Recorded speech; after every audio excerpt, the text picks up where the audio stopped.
ተረስተው የነበሩ አባት ወደ ሚዲያ እጅግ ደስ ይለኛል። በጣም ነው የማመሰግነው። እስከ ዕለተ ሞታቸው ድረስ ይሰግዱ ነበር።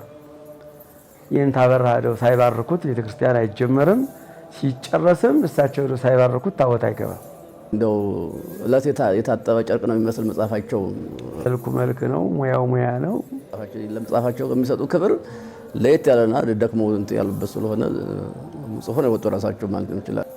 በእውነት ሳይንቲስት የቆሎ ተማሪ ፈጽመው የማይመስሉ ጽዳትን እሳቸው ፈጠሩት ቢባል ይቻላል። በእውነት እንገራቸው አቁረር ማአተከ ምንየነ ወለዓለም ቀለም ወጥተው ቀለሙን ነው የሚጠያየቁት። ስንነሳ ለትምህርት ሲጸልዩ ነው የምናገኛቸው። እና የሳቸው ዘይጸን ማዕደ ንጉሥ ከልሙእቱ ተምሮ መጥቶ እኮ አሁን ስንቱ ነው የመምህራኑ በየግለሰብ ቤት እየተንከራተተ ያለው። በጣም ቤተክርስቲያን ደግሞ ባዶ ነች። ካህን እንዴት ደሞዝ ይከበራል? ካህን ደሞዝ አይከበር።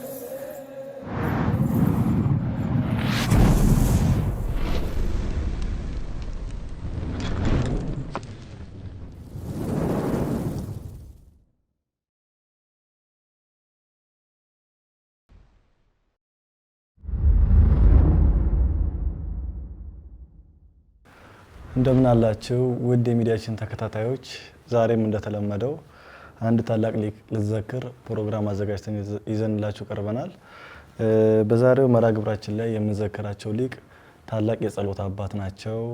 ጉባኤ ዘርግቶ በማስተማር ብዙ ሊቃውንትን ለቤተክርስቲያናችን ያበረከቱ አባት ናቸው። ከተማን በስም እንጂ በግብር የማያውቋት ታላቅ ሊቅ ናቸው። ምናኔው ከእውቀቱ አስተባብሮ የያዙ ታላቅ ሊቅ ነው እየዘከር የምንቆየው። ስለሳቸው ደግሞ ሰፋ ያለ ማብራሪያ እንዲሰጡን የጋበዝናቸው ሊቅ በከተማችን ላይ ከሚገኙ አንጋፋ የድጓ መምህራን መካከል አንዱ ናቸው። ወደ አዲስ አበባ ከመምጣታቸው በፊት በአዲስ ዓለም ማርያም ከ25 ዓመት በላይ ድጓን መንበር ዘርግተው ያስተማሩ መምህር ናቸው። አሁን በአዲስ አበባ በደብረ ጽጌ ቅዱስ ዑራኤል ቤተክርስቲያን እያገለገሉ የሚገኙት የእንታ አስተርኤን ነው ይዘንላቸው የቀረብነው። የእንታ አስተርኤ ከየእንታ አበራ ተማሪዎች መካከል አንዱ ናቸው። ስለሳቸው ከውልደታቸው ጀምሮ እስከ ረፍታቸው ምን አበረከቱ፣ ምን ሰሩ የሚለውን ብዙ ነገር እያስቃኙን እየነገሩን ነው ቆይታ ብናደርገው። እስከ ፕሮግራማችን ፍጻሜ ድረስ አብራችሁን ቆዩ። የእንታ ጥሪያችን አክብረው ስለመጡ ውድ ጊዜቱን ሰጥተውን ከልብ እናመሰግናለን። እኔም አመሰግናለሁ። በተለይ ተረስተው የነበሩ አባት ወደ ሚዲያ እንዲቀርብና ስማቸው እንዲታወቅ ለቤተክርስቲያን ያበረከቱትን እንትን አገልግሎት እንዲሰማላችሁ በማድረጋችሁ እጅግ ደስ ይለኛል። በጣም ነው የማመሰግነው። በተሻለኝ አቅም እንግዲህ የእሳቸውን የአባቴን ሕይወት ታሪክ በመጠኑ ያወቅኩትን ያህል ከአካባቢ ከቅርብ ከነበሩ ወገኖቻቸው ከቅርብ ልጆቻቸው የመንፈስ ቅዱስ ልጆቻቸው እኔም በማውቀው ያስኩትን እንትን እንግዲህ በፈቀደ ለማብራራት እሞክራለሁ በተቻለኝ ያህል ነው። እሺ እንታ ያው ዛሬ ስለ መልአከ ገነት የእንታ አበራ በሰፊው ነው የሚነግሩን። ከእሳቸው ጉባኤም ረጅም ዓመት ቆይተዋል። ወደዛ ከመሄዴ በፊት ግን የእንታ አስተርኤ እስቲ ማን ነው የሚለውን ከእርሶ እንስማና ወደ እሳቸው ጥያቄዎች እንሄዳለን። እንግዲህ መምህር አስተርኤ ፈንቴ እባላለሁ በስሜ። በማዕረግ ስምም አፈነ ውረድ የሚል በርዕሰ አድባራት ወገዳማት አዲስ ዓለም ማርያም የተሰጠኝ ስም አለ። ተወልጄ ያደኩበት ቦታዬ ደቡብ ጎንደር ዞን በፈርጣ ወረዳ በአሁኑ ሰዓት በጌምድር ወረዳ ተብሎ በሚጠራው ልዩ ቦታ ደደር ኢየሱስ ይባላል። በ1956 ዓመተ ምህረት ከአባቴ ከቄስ ፈንቴ በዛብህ ከእናቴ ወይዘሮ እንዳውትሽ ተገኝ በ56 ዓመተ ምህረት በዘመነ ዮሐንስ ጥር 21 ቀን ተወልጃለሁኝ። የአስተርኤ ዋዜማ ማለት ነው የተወለድኩኝ። እንግዲህ ያው አጠራጣራጌ ምናልባት የትምህርት እንትንም ያው በሰዓቱ በወቅቱ ለትምህርት ስደርስ በሰዓቱ የነበሩ በቦታው ላይ የታበራ ነበሩ። ከእሳቸው ነው ፊደል ቆጠርኩትም። ከፊደል እስከ ዜማ እስከመጀመር ድረስ ያው ከእሳቸው ጨርሼ ወደ የኔታ ሲራክ ዘመን አካባቢ ነበሩ። እሳቸው ደግሞ ሄጄ ጾመ ድጓም ምዕራፍም ጨርሼ እንደገና ተመልሼ ወደ የኔታ አበራ በመሄድ ድጓውንም ጨርሼ ወደ ቅኔ ቤት አዲስ ዘመን መምህር ካህሊ ፈለቀ ይባላሉ። ከሳቸው ቅኔ ተምሬያለሁኝ። ከሳቸው በመቀጠል ደግሞ ወደ አቋቋም ወደ ሰሜን ጎንደር አካባቢ አዘዞ አካባቢ ቸርያ አቦ ከሚባል ደብር መምህር አድርጎን ይባሉ ነበር። የተደባባሪ ልጅ ናቸው። አሁን በህይወት የሉም። ከሳቸው አቋቋም ጨርሼ ከጨረስኩ በኋላ ዝማሬ መዋሥዕትም በአዘዞ ከተማ መምህር ጸባቴ አፈወርቅ ይባላሉ። ከሳቸው ዝማሬ መዋሥዕት ተምሬ በመጨረሻ ግን በ1978 ዓመተ ምህረት እንደገና ተመለሼ ወደ ደብረ ታቦር ከኔታ ሲራክ በድጓውን እንደገና በመከለስ ለ3 ዓመት ቆይቼ ወደ ቤተልሔም ወርጄ ያው ሊቃውንቱ በሚያደርገው መጽሐፌን አርሜ በኃይል ጽፌ እንደውም የብራና ጾመ ድጓም በእጅም ጽፌ ያለሁኝ እንደማንም መምህር ተመርቄ ወጥቼ በተወለድኩበት ቦታ ለ3 ዓመት ያህል ጉባኤ ዘርግቼ አስተምሬ ያለሁኝ። በአሁኑ ሰዓት ያስተምርኳቸው ያው እኔ ባላዘለቃቸውም መምህር የሆኑም አሉ። ደብሩንም በቅስና በምን ያገለግሉ ብዙ ሊቃውንት አፍርቼ ነው የመጣሁኝ። ወደ የሸዋ ስመጣም ወደ አዲስ ዓለም ርዕሰ አድባራት ወገዳማት ደብረ ጽዮን ማርያም በአንድ ትልቅ አባት አፈ ንጉሥ ጥበቡ አማካይነት ወደ አዲስ ዓለም ሄጄ በአዲስ ዓለም ወደ 28 ዓመት ወደ 29 ሊገባ ሲል ወደ አዲስ አበባ የመጣሁት። ብዙ ደቀ መዛሙርትን ማስተምሬ ያለሁኝ። ሙሉ ድጓ ባይጨረስም ምዕራፍ ጾመ ድጓ በስፋት የተሻለኝን አገልግል ያለሁኝ። በመንፈሳዊ አገልግሎትም ሰፋ ያለ በትምህርት ቤቱም በአብነት ትምህርት ቤቱም በሊቀ ጉባኤነትም ብዙ ሰርቻለሁኝ። በካህናት አስተዳደርም አፈነ ወረር ተብሌ ብዙ ካህናት ጉባኤም ያው በሰብሳቢነትም ብዙ ማስገልግል ያለሁኝ። እንግዲህ እግዚአብሔር በፈቀደ እኔ እንኳን ወደ አዲስ አበባ ለመምጣትም ፍጹም ሀሳቡም የለም ነበረ። የእግዚአብሔር ፈቃድ ሆኖ እንግዲህ ምንም ጥረት ሳላደርግ ምንም በአሁኑ ሰዓት አዲስ አበባ መግባት ማለት ከባድ ነው። የኔ ግን ቀላሉ ምንም ውጣ ውረድ የሌለበት በትንሽ ነገር ስማቸውን ባልገጾም በአንድ ትልቅ አባት በእሳቸው አማካኝነት በስልክ ብቻ ያለቀ ነገር ነው። ምንም ውጣ ውረድ የሌለበት በታቦተ ጽዮን በእሷ ፈቃድ ነው ማለት እችላለሁኝ። ለእኒህ አባት በጣም ክብር አለኝ። አሁንም ስማቸውን መግለጽ ባልልም በሰዓቱ ሀገረ ስብከት ስራ አስኪያጅ ነበሩ። ታላቅ አባት ነበሩ። የሊቃውንት መመኪያ ነበሩ። ትልቅ የቤተክርስቲያን አለኝታ ናቸው። በእሳቸው አማካኝነት ምንም ውጣ ውረድ ሳይኖር ወደ ቅዱስ ዑራኤል ደብረ ጽጌ ቅዱስ ዑራኤል መጥቼ ያው በድጓ መምህር ተቀጥሬ ያለው። አሁን እንኳን ያው በማስተማር ላይም አይደለ ከተማ ላይ ብዙም የተመቻቸ ነገር አይደለም ለማስተማር። የሚመቻች ከሆነ አሁን ደብሩ ነገሩ እያመቻቸ ነው። ምናልባት ለማስተማር ያለ ተማሪም የሚመች ቦታ እየፈለጉ ነው። የሚመቻች ከሆነ የማስተማር ፍላጎቴ አሁንም አለ። እንግዲህ የእኔ ህይወት ምናላሽ መለሰው ነገር ካለ በጠር ባለ መልኩ ይሄን ይመስላል። አፈነ ውረድ የሚለውን ስም ይዞት መጥቷል ወይስ እዛው ነው ተተዋት የመጡት? አፈነ ውረድ የሚለው ስም የደብሩ ነው። ርዕሰ አድባራት ዳግሚት ጽዮን አዲስ ዓለማር ያው ርዕሰ አድባራት ዳግሚት ጽዮን አዲስ ዓለማርያም ልክ ዳግሚት አክሱም ነው የምትባለው። በአክሱም ሁለተኛ ነች በነገስታቱ በአፄ ምኒልክ ጊዜ። ያው ክብር በንውረድ ነው የምትተዳደረው። በዛን ሰዓት በዝግ ነው ነገሩ። አፈነ ውረድ የሚለው ማዕረግ በአሁኑ ሰዓት ምክትል ሊቀመንበር እንደማለት ከጉባኤ ምክትል ሊቀመንበር እንደማለት ነው። ያልንወረዱ ምክትል ማለት ነው። የቦታው መጠሪያ ስለሆነ ያው አብሮ ስሙ ባይፋቅም አሁን ተከትሎ ሊመጣ አይችልም። ያው ከዚያም ሳለሆኝ ነገሩ በመንፈሳዊ አገልግሎት ግን እንዳልኩ በሹማምንቱን በመሰብሰብ በቄሰ ገበዙን ሊቀ ዲያቆኑም የቀኔት ያሉትም ሊቀ ጠበብቱንም በሰብሳቢነት የሚመራው አፈነ ውረድ ነው። በመንፈሳዊ አገልግሎት ወደዚህ እስከምመጣ ድረስ አስገልግል ያለሁ ማለት እችላለሁ። ማቅም ለዚያ እንትን ባይልም እንግዲህ ደብሮቹ ሽማግሌዎቹ እያለቁ ሲሄዱ አባቶች ሲተኩ ያው ስሙ መቅረት የለበትም በሚለው ተቀብለን ያቅማችን ያህል አገልግለን ትምለናል ማለት ነው።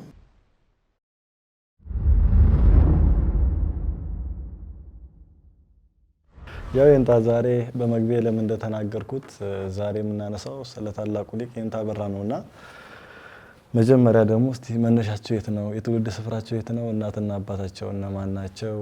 ደግሞ የተወለዱበት ዓመትስ መቼ ነው የሚለውን የመጀመሪያ ጥያቄ ላድርግ። የኔታ አበራ የትውልድ ቦታቸው አንድ ነው። ያው ደቡብ ጎንደር ደብረ ታቦር ዞን በድሮ አጠራር ፋርጣ ወረዳ ይባላል። አሁን በአሁኑ ሰዓት ደግሞ ተቀንሶ ጉና በጌምድር ወረዳ ደበሌማ ማርያም ትባላለች። ታላቁ ደብር ነች። ከዚያ ቦታ ነው የተወለዱት። አባታቸው አለሙ ቢደርስ እናታቸው ደሴ ኃይሉ እንደሚባሉ በሰዓቱም ይነግሩን ነበረ። አሁንም በጓደኛ አለ ከዚያው ዘማሪ ማሰት ጓደኛ እሱም እንደነገረኝ በ1896 ዓመተ ምህረት በ1896 እንደተወለዱና ያው ለትምህርት በሚደርሱበት ሰዓትም በዚያው በቦታው ላይ አንድ መምህር እንደነበሩ መምህር በለጠ የሚባሉ መምህር እንደነበሩ ከሳቸው ጀምረው በተለያየ ቦታ ያው ትምህርታቸውን እንደቀጠሉና ዜማው ቅኔ አቋቋም ከተማሩ በኋላ በ1928 ዓመተ ምህረት 28 ዓመት ኢጣሊያን ኢትዮጵያን በወረረበት ሰዓት ላይ ታላቁ ሊቅ እንግዲህ ከጎንደር ከሳቸውን በፊት ብዙ ሊቃውንት ቢኖርም የታ ክፍሌ በጣም የጎንደርን ቃለ እግዚአብሔር አስተካክሎ በወንበር በጉባኤ አስፋፍተው ዝና የሰጡት የታ ክፍሌ ናቸው። የእሳቸው በረከት ናቸው። ከእሳቸው ተመርቀው እንደወጡ ያው ታሪካቸው እሳቸውም ይነግሩናል። ይሄን ይመስላል። የኔታ አበራ ለኔ አባት የኔ ያህል ናቸው። በስጋ ትውልድም ብዙ ቅርበት ባይኖርም ራቅ ያለ ዝምድና አለን ነው የሚባል። እኛ እንኳን የስጋ ዝምድና በሚለው ብቻ ሳይሆን በመንፈስ ቅዱስ አባትነትና ወንድምነት ነው። ከዚህ የተወለደንን ሰው ነው። እኛ እኔ በአብዛኛው ቤተሰብ አድርጌ መውሰድ የምፈልገው በጉባኤ ቤት አብሮ የኖረ ሰው፣ በጉባኤ ቤት ብዙ መከራ ያሳለፈን ሰው ነው። እንትምና እኔ ታበራን ማቃቸው ከተወለድኩበት ቀን ጀምሮ ማለት ይቻላል። እንደውም እንዲያገቡ አልፈለጉም ነበር መሰለኝ ታሲራክን ታበራ እና አባታችን አግብተው ሲራክ ወለደ ልጅ ሲሏቸው ሲሰሙ ይመጣሉ ቤት። እንግዲህ ሲወለድ አንስቻልኩት ለዚህ ነው መተው ሲራክ እንግዲህ ያገባህ ወለድክ አገባህ ወለድክ ቸር ነበሩ፣ ርህሩህ ነበሩ። ርህሩህ አባት እንደው ደግ አባት ያለሙ እንትን ዓለሙን ሳያውቁት ስላለሙ የሚጨነቁ ነበሩ። ብዙ ታሪክ አላቸው። እንደውም እሳቸው እንደው የወለደ ሴት ሄደው ይጠይቃሉ የሚባልም ታሪክ አላቸው። እንደው አታመመ ይልቅ ወለደ ሲባል ያታሳዝናቸው ነበር ይባላል። እና ወለድክ አሉ። አዎ እንግዲህ አግብተሃል ወልደሃል አይደል? አዎ። አይ አደራህን እንዳታስርባት፣ አደራህን ይሄን ማስተማር ምናምን እያልክ እንዳታስርባት ብለው ያው በሀገር ባህል ላቅ ያለ ስጦታ የምስራች ብለው ጠገራ ብር የሚባል ነገር ነበረ በድሮ። ላቅ ያለ ስጦታ ለእናቴ የገጸ በረከት አበርክተው የተመለሱ አባት ናቸው። እና እኔ ታበራን በብዙ መልኩ መግለጽ ይቻላል። በብዙ መልኩ መቼም ጻድቅ እና ሊቅ ናቸው ታበራ።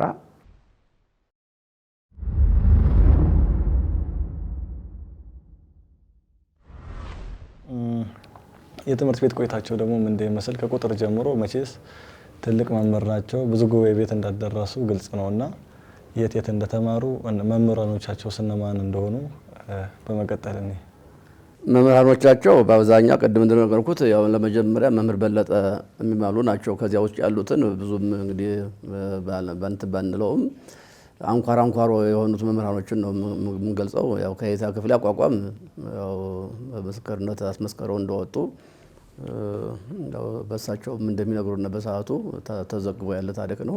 የታ ክፍሌ መምህራቸው ናቸው። ከዚያ በመቀጠል ዜማውን በዚያው በጋይንት አውራጃ በጋይንት ወረዳ ላይ የምትገኘው የዝማሬ ማዋሴት ማስመስከሪያ በሆነችው በዙር አባ ጽርሐ አርያም ታላቅ አባት ነበሩ። የድጓ መምህር ታደገኝ ይባላሉ። ከሳቸው ለ8 ዓመት ያው እንደገና ጉባኤያቸውን አቋቋመ ማስተማሩን አጥፈው ወደ ድጓ እንደገና ገብተው ለ8 ዓመት ከሳቸው የታ ታደግ ዙር አባ ላይ እንደቆዩና እየጻፉ ድጓም እየጻፉ እየተማሩ 8 ዓመት እንደቆዩ እሳቸው የሚነግሩና ነበር። ህይወት ታሪካቸውም በስፋት ይታወቃል። ዋናው አንኳር የሆኑ የየታ ክፍሌ ደቀ መዝሙር ናቸው። የየታ ታደገ ደቀ መዝሙር መሆናቸውን ነው ብዙ እንትን ነው። ከዚህ ውጭ ያሉ የቀኔም ቢንትን ቢሉም ያው እኛ በሰዓቱም ነቅተን ህይወትን ስላላልን አንኳር አንኳሩን ነው ለማስታወስ በዋናነት የሚታወቁት እነዚህ ናቸው። አዎ እነዚህ ናቸው። እኔም አውቃቸው ድጓ እያስተማሩ ነው። እንታበራ እየተባሉ ነው የማውቃቸው። የቀዳማዊ ክፍል ተማሪ ናቸው ይባላልና በዚያ ግንባር ቀደም ታዋቂ አቋቋም መምህር ነበሩ። በጣም ከአቅም በላይ እና ያንን ተማሪ ይዘው መቼም እቺ የተወለዱባት አካባቢ የምትባል ነገር ትናፍቃለች። ተመርቀው ወደ 7 ዓመት ነው ጎንደር ተቀመጡት የሚባለው። ተማሪው እንዳለ ያቋቋሙ ምኑ ተማሪው ተከትሏቸው ወደ ሀገራቸው ተመልሰው እያስተማሩ በክብር አበራ መጣ አበራን ጸናጽልኒ እየተባለ ባርናቆት የአካባቢ ሊቃውንት ይከታተሏቸው ነበር። አበራ እና ያን አቋቋም እያስተማሩ እንግዲህ ፈቃድ እግዚአብሔርም ቢሆንም ባይሆንም ይሆናል እኔ አላቅም። እንደው የአካባቢ ሊቃውንት ሁሉ ያከብሯቸዋል በጣም። እሳቸውም ቁጥብ ናቸው፣ ይሄ ነው አይሉም። ድንግል ናቸው። በዚህ ላይ ንጽህና ድንግልናቸው በጣም የረቀቀ ነው። ቤተክርስቲያን ተሰርቶ ወይንም ሊመሰረት ሲል የእንታበራ ሄደው ሳይባርኩት ቤተክርስቲያን አይጀመርም። ሲጨረስም እሳቸው ሄደው ሳይባርኩት ታቦት አይገባም። በዚህም ትልቅ ሞገስ ተሰጥቷቸው ነበር የሚኖሩ እና እዛ እያስተማሩ ባፍለው እያሉ ሳለ ያው የትምህርት ቤት ቆይታቸው መጀመሪያ አቋቋም መምህር እንደነበሩና የሆነ ሰው ተናግሯቸው ነው ወደ ድጓ የሄዱት ሲባል ሰምቻለሁ ከታሪካቸው ላይና እስቲ ይሄን ነገር ደግሞ ይንገሩን። አዎ እንደ ሰማን እሳቸው ቢነግሩን ነበር። ይሄ በስንማርም ያው እንዳልኩ በ1928 ዓመት ተመርቀው ወጡ። ለ3 ዓመት ያህል ግን 3 ዓመት ነው ከዚያ ጀምረው ከ28 ጀምረው ለ3 ዓመት በዚያ በጋይንት ወረዳ ውስጥ ባርዝባ መድኃኔዓለም የሚባል ደብር ላይ ተቀጥረው 3 ዓመት እንዳስተማሩ አቋቋም 3 ዓመት እንዳስተማሩ። ይሄ አቋቋም ትምህርት ብዙ አድናቆት አያገኝም ወደዚህ ወደ ደቡብ ጎንደር። እንደው በብዙ አካባቢዎች አቋቋም ሲባል ትልቁ ቤተክርስቲያን መክፈቻ ሙያ አቋቋም ነው አሁን ስናየው በጣም እና ግን እንደው ከስፋት እያዩት ይሆን ከምን እያዩት ይሆን እንደው ገበሬው ሳይቀር አቋቋም መምህር ነው ሲሉት ብዙም ደስተኛ ይሆን። የድጓ መምህር የቅኔ መምህር ሲሉት ነው እንደው ብዙ ደስተኛ የሚሆንና የእንታበራ ሀገራቸው ሰፊ ነው። የራቆስ ተወላጅ ናቸው ይባላል።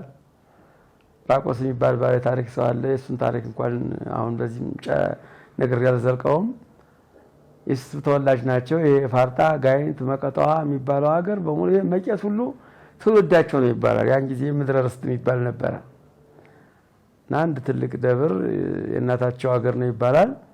ባርዝባ መድኃኔዓለም የሚባል አለ። ትልቅ ደብር ነው።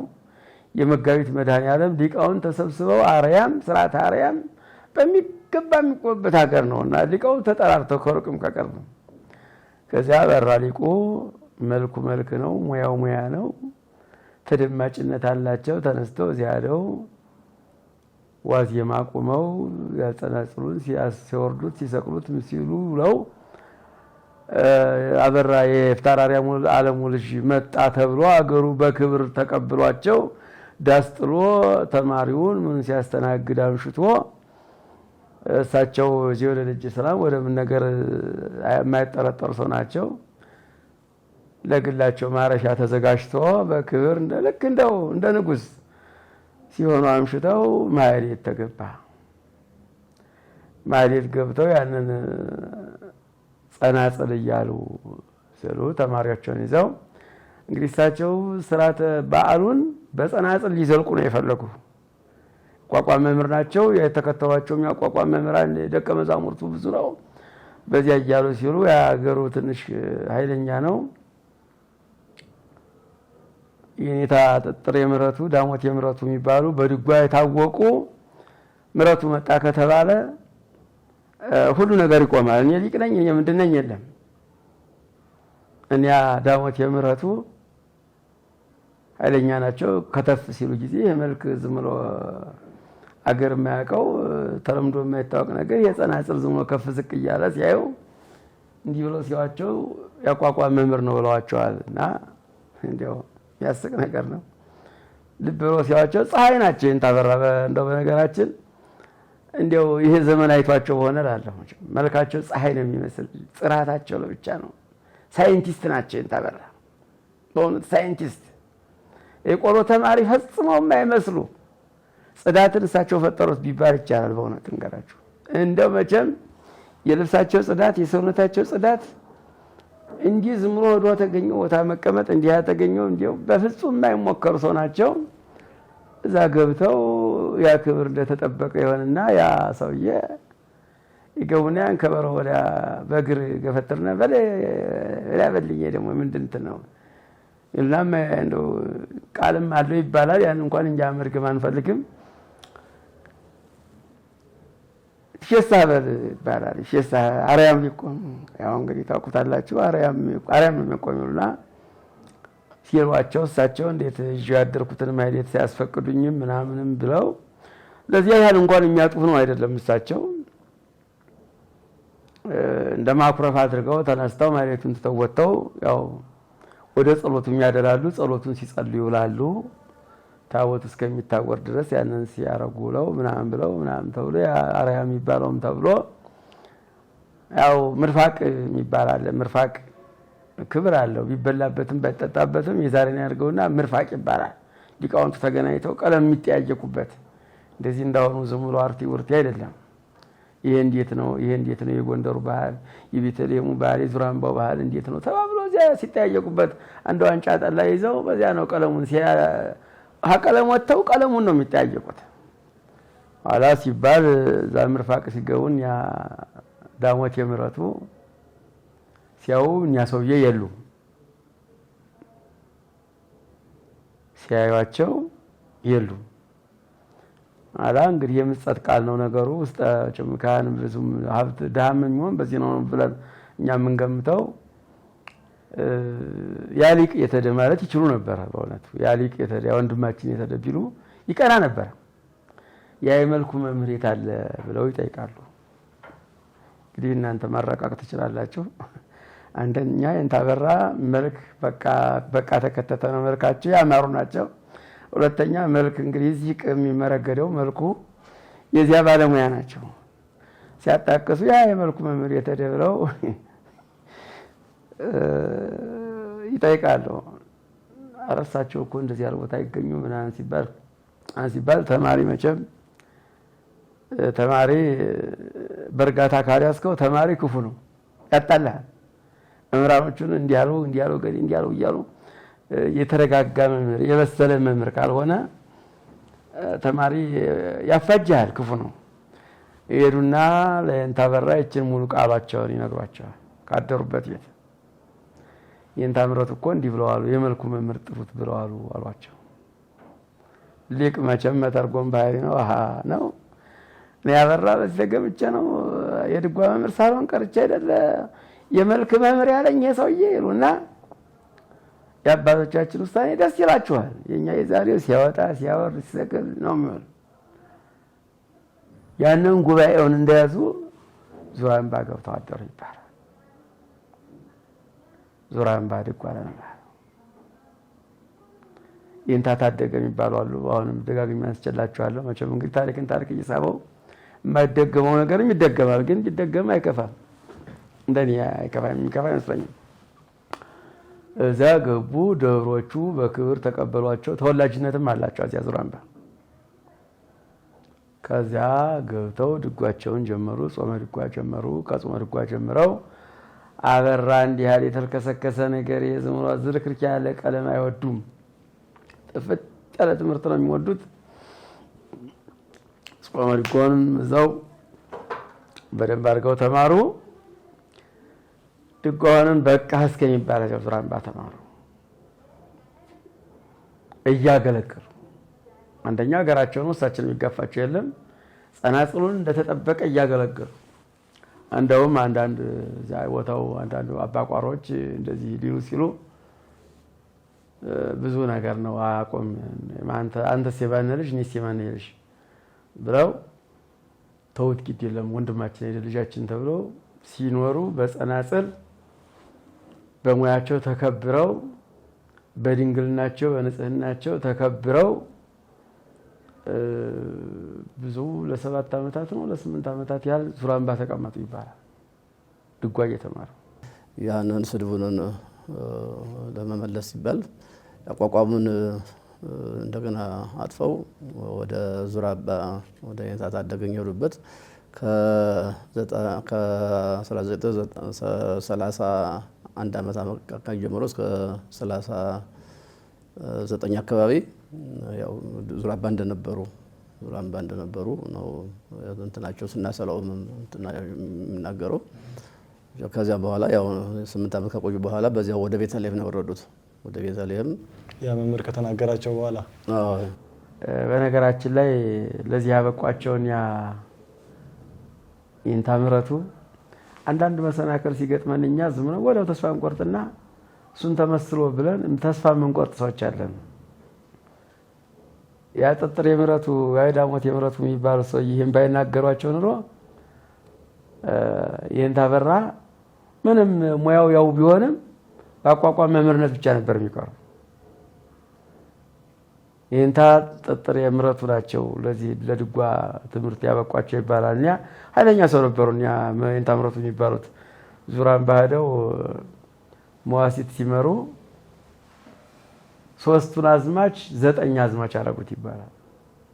ኃይለኛ ፈታኝ ሰው ነበሩ እና አንዷ እንደው ዝቅ ያለ ተማሪ እንዳንተ ቀስ ያለች ልበኛና የቀጻለች ኑራለች። ይሄ 3 አዝማች ሄደ እንዴት ነው ሰው 9 አዝማች ያደረጉትና ሲጨርሱ ዳ የኔታ እንደው ሰው እንኳን መቼም እንደው አይሳሳቱም እንዲህ ይሄ 3 አዝማች መስሎኝ ይላሉ ትላለቻች ተማሪ ካተው ላይ ሰቆና አንደኛ ሰው መኖር ሊያው ነው እንግዲህ በ9 አዝማች ዝሎ ያሳልፏቸው ቦታው ሰው የለውም ብለው ሊሳደቡ ነው።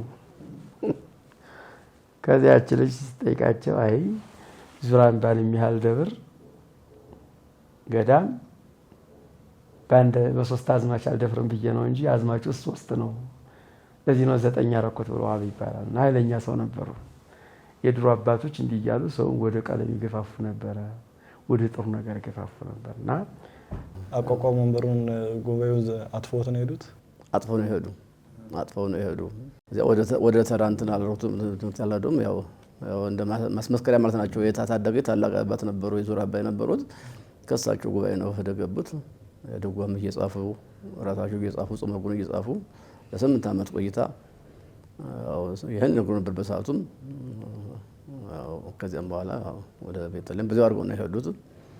እንግዲህ የተሰደቡበትን እንትን መልሶ አስተካክለውታል። በበለጠ አድርገው ነው ያስፋፍቶ እንትን ያዝመት ይቻላል። ከዚያ የኔታ አበራ መማሮች አይደለም ይጽፋሉ። በጣም የቁም ጽሁፍ ጸሐፊ እንደነበሩ ሰምቻለሁና እስቲ የቁም ጽሁፍ ደግሞ እርሻ ደግሞ ብዙም አይሆንላቸውም ሲባልም ሰምቻለሁና እስቲ በጣም መጽሐፍ እንደሚጽፉ ስለሚታወቅ ስለ ስራቸው ይንገሩን። ቁም ጸሐፊ ነበሩ። በጣም በቁም ጸሐፊ ናቸው። በቁም ጸሐፊ የታወቁ ናቸው እና ቤተልሔም ወርደው ድጓ ጽፈው ምዕራፍ ጽፈው ጾመ ድጓ ጽፈው ባህል ጽፈው ጠቅላላ መጻሕፍቶቻቸው ብራና ነው። የወረቀት ሲያዩ የራቦል መጻፊያ ነው ወረቀት እንጂ ዜማ ሊማርበት አይገባም የሚል ሁሉ ይናገሩ ነበርና እሳቸው ጾመ ድጓ 2 ጾመ ድጓ ነው። ምዕራፉ፣ ዚቁ፣ ዝማሬ መዋሥዕቱ፣ ድጓው ሁሉም ብራና ነው። 8 ዓመት ከዙራምባ ላይ 5 ዓመት ከቤተልሔም ላይ ይሄንን 8ና 5 ዓመት ወደ 13 ዓመት እየተማሩና እየጻፉ ነው። ራሳቸው ረዳትም እንትን እያሉ ያበቻቸውን ብራና የሚያወጣላቸው እንትን እያሉ ራሳቸው ጽፈው ነው። እኛ በምንበረበት ጊዜ እንግዲህ ያው ብዙ ቆይታ በኋላ ነው እኛ የደረስንባቸው። እኛም ስንደርስ እንኳን የእሳቸው የመጽሐፍ አያያዛቸው ልዩ ነው። እንደው እለት የታጠበ ጨርቅ ነው የሚመስል መጽሐፋቸው። በጣም ልዩ ነው መጽሐፋቸው። ለመጽሐፋቸው የሚሰጡ ክብር ለየት ያለና ደክመው እንትን ያሉበት ስለሆነ ጽፎ ነው የወጡ ራሳቸው ማለት እንችላለን። ቤተልሔም በነበሩበት ሰዓትም እየጻፉ ነው 5 ዓመት የቆዩት። እየጻፉ ነው እንጂ 5 ዓመት ለማስመስከር ብቻ አይወስድም። እየጻፉ እንደቆዩ ያው እሳቸው ይነግሩናል። ማንም የእሳቸውን ታሪክ ማንም መምህር ነው የሚያውቀው። በሰዓቱ የነበሩት ታላቅ አባት ናቸው። ጽፎ ነው ወጡ ማለት ይቻላል። ጠቅላላ መጽሐፋቸውን እጥፍ ነው። ለምሳሌ ጾመ ድጓ እጥፍ ነው። ምዕራፉ ዚቁ ሁላ ዚቁ እንኳን ሳይቀር በብራና ነው እንጂ ወረቀት እንትን የላቸውም። በእሳቸው የነበራቸው አንድ በዛን ሰዓት እንግዲህ የአንድምታ ወንጌል ማስታወሰው የአንድምታ ወንጌል ወረቀት ነበራቸው። ከዚያ ውጭ ግን እንዳለ ብራና ነው። ውጭ ብራና እንጂ ወረቀት እንባል ይናገራሉ። የራቦል መጽሐፍ ነው ወረቀት እንጂ የዜማ መማሪያ አይደለም የሚል ይናገሩ ነበር። ምን ይላሉ? ማመልከቻ መጽሐፍ የራቦል መጽሐፍ የራቦል ይባላል በድሮ አጠራር።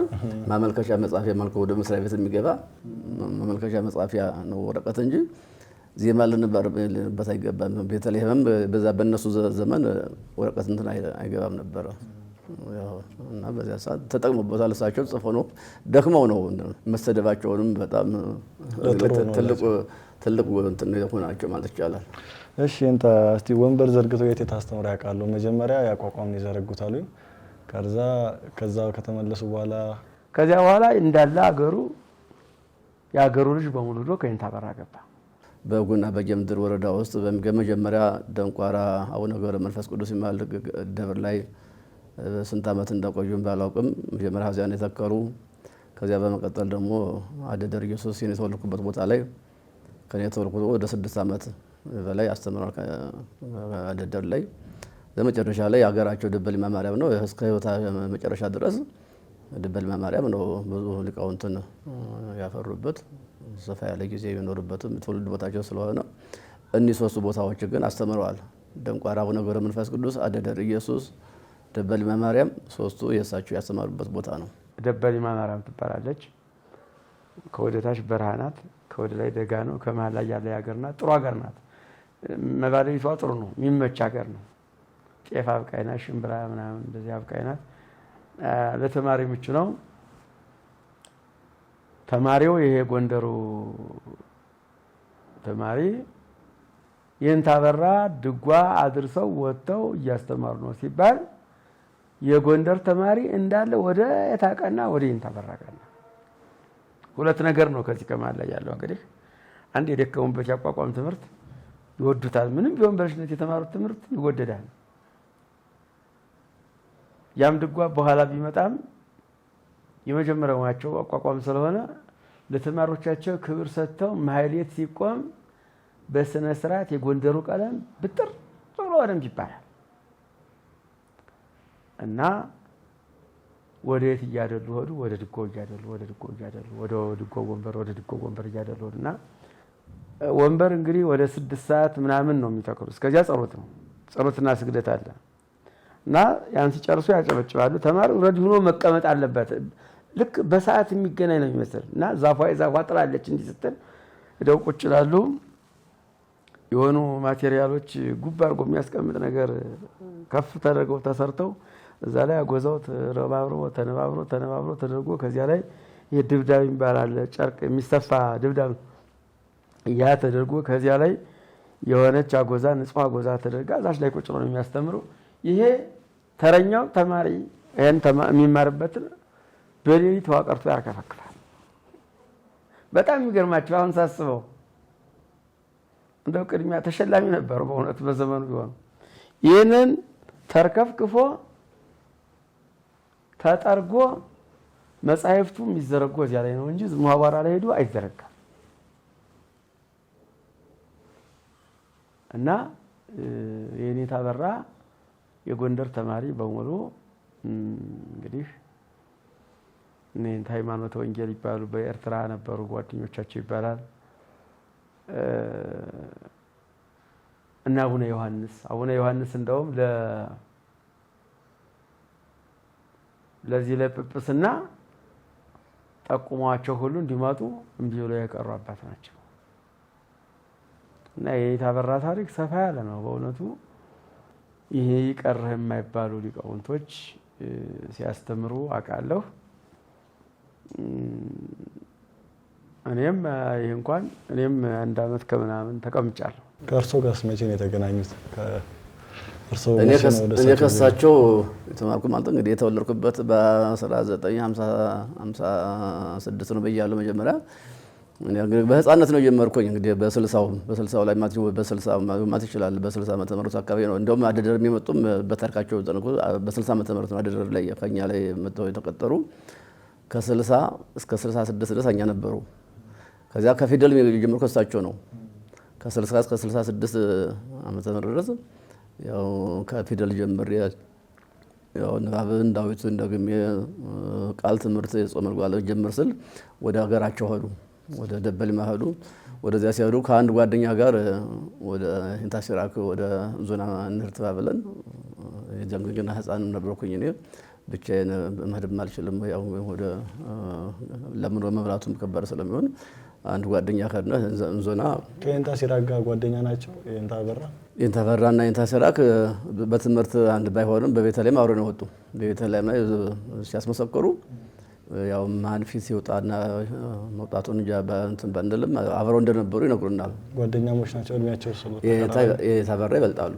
በእድሜያቸውም አይገናኙም። የታበራ ይበልጣሉ በእድሜው እሳቸው ይበልጣሉ። ግን በቤተልሔም ላይ ግን እንደተገናኙና አብረው እንደነበሩ ያው ማንም ያውቃል። እነሱም ይነግሩን ነበር በሰዓቱ እና ከእሳቸው ጋር የታበራ ጋር እንግዲህ ያው እንዳልኩ ከ60 ጀምሮ እስከ 66 ከእሳቸው ከፊደል ጀምሬ እስከ ደግሞ እስከሚጀምር ድረስ እንትን ብያለሁ። ከዚያ ኢንታሲራክ ካልኩ በኋላ ደግሞ ከኢንታሲራክ ቆይታ ከ67 68 ቆይቼ እንደገና ደግሞ ወደ እሳቸው የተመለስኩበት 69 70 እስከ 71 ድረስ 3 ዓመት ገና እንደገና ደግሞ እሳቸውና የታበራ ደጓን ዘልጬ ወደ ቅኔ ቤት እና ወደ ቋቋም ሄድኩኝ። ከእሳቸው ሁለተኛ ሄጄ ነው እንደገና እና የኢንታሲራክና የታበራ ለኔ 50 ነው ሁለቱም ግማሽ ማለት ይቻላል።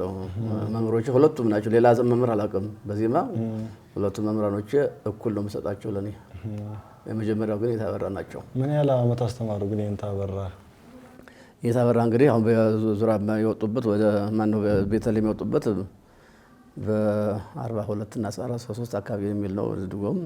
ከዚያ ጀምሮ እንግዲህ ያው ህይወታቸው እስከሚያልፍ ድረስ ያው አንዳንድ ጊዜ ይቀዘቅዛል፣ አንዳንድ ጊዜ ጉባኤ ይሰፋል።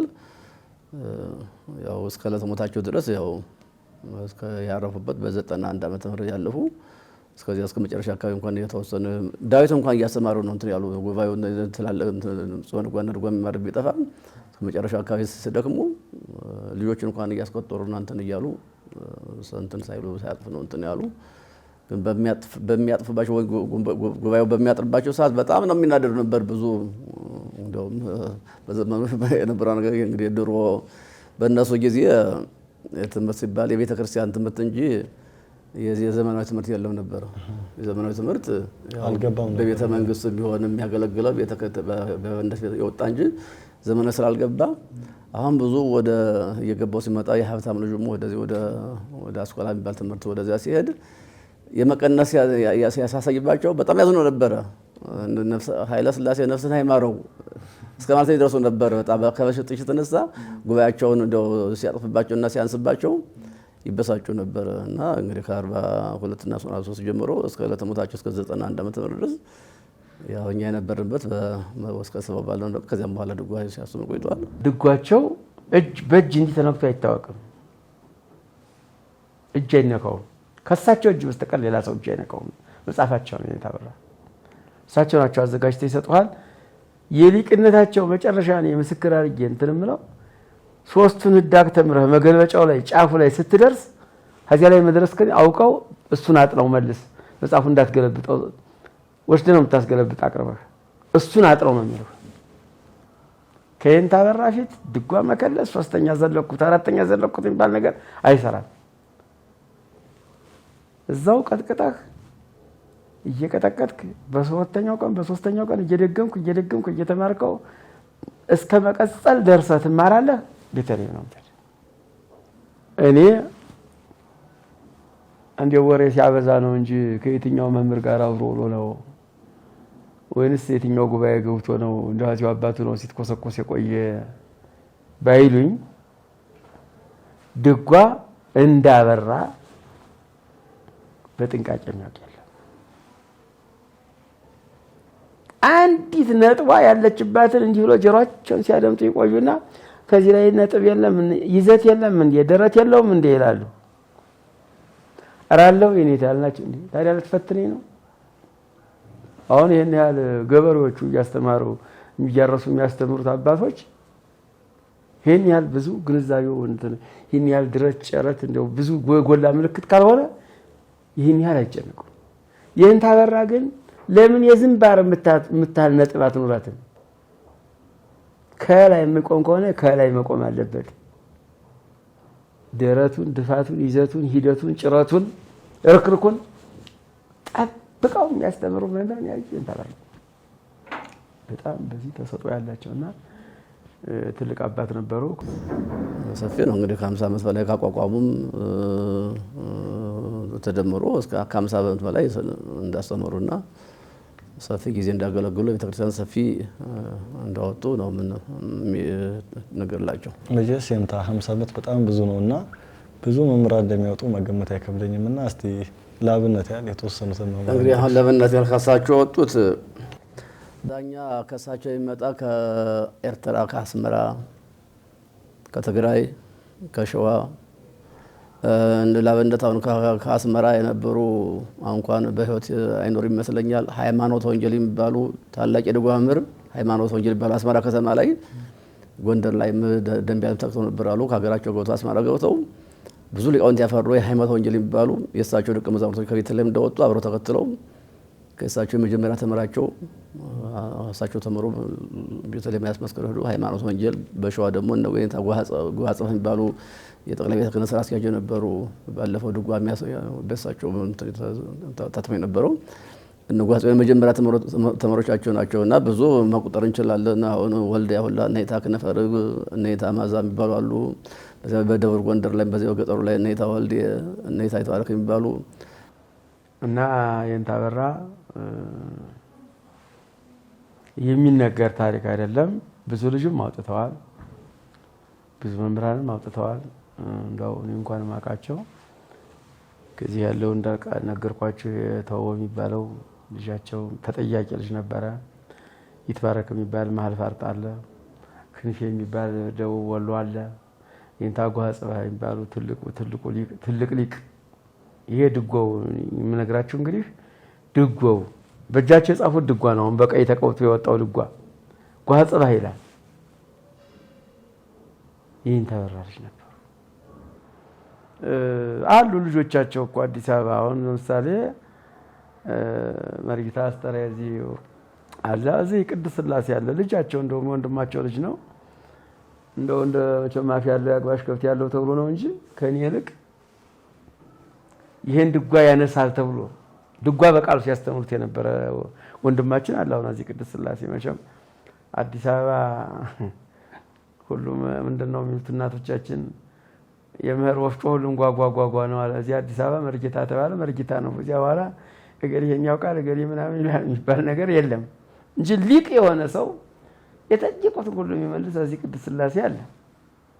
ታላቅ ሰው የእሳቸው የዘመን ስጋ ዘመዳቸው ነው። ሙያቸውን ልቅም አድርጎ ይዟል የሚባለው ጸናጽሉንም ድጓውንም እና የንታ በራ የሚያስደስቱ አባት ነበሩ። የጎንደር ሊቃውንት ይበዙባቸው ነበረ። የንታ ጓጽባ የሚባሉ ነበሩ። አሁን አርፈዋል። ቅድስት ማርያም የድጓ መምህር ነበሩ። በኋላ ወደ ጠቅላይ ቤተ ክህነት ገብተው ያቋቋም መምህርና እንደሳቸው የድጓ መምህርና ያቋቋም መምህር ነበሩ። የንታ ጓጽባ አላውልታቸውን በቀደም ጀይቸው ቅድስት ሥላሴ ያውልታቸው ይሄ ቀዩ ድጓውን የሆነ መጨረሻው ድጓ ተጻፈበት እሳቸው ተማሪ ናቸው። እና አንዳንዱ ሰው ቁም ነገር ያለው ሰው አለ። ከወላጅ አባት እኩል የሚቆጥር የንታ ጓጽባ ነፍሳቸውን ይማርና አባቴ ልጅ የላቸው ረዳት የላቸው አገሩ ይሄን ያህል አይደለም ብለው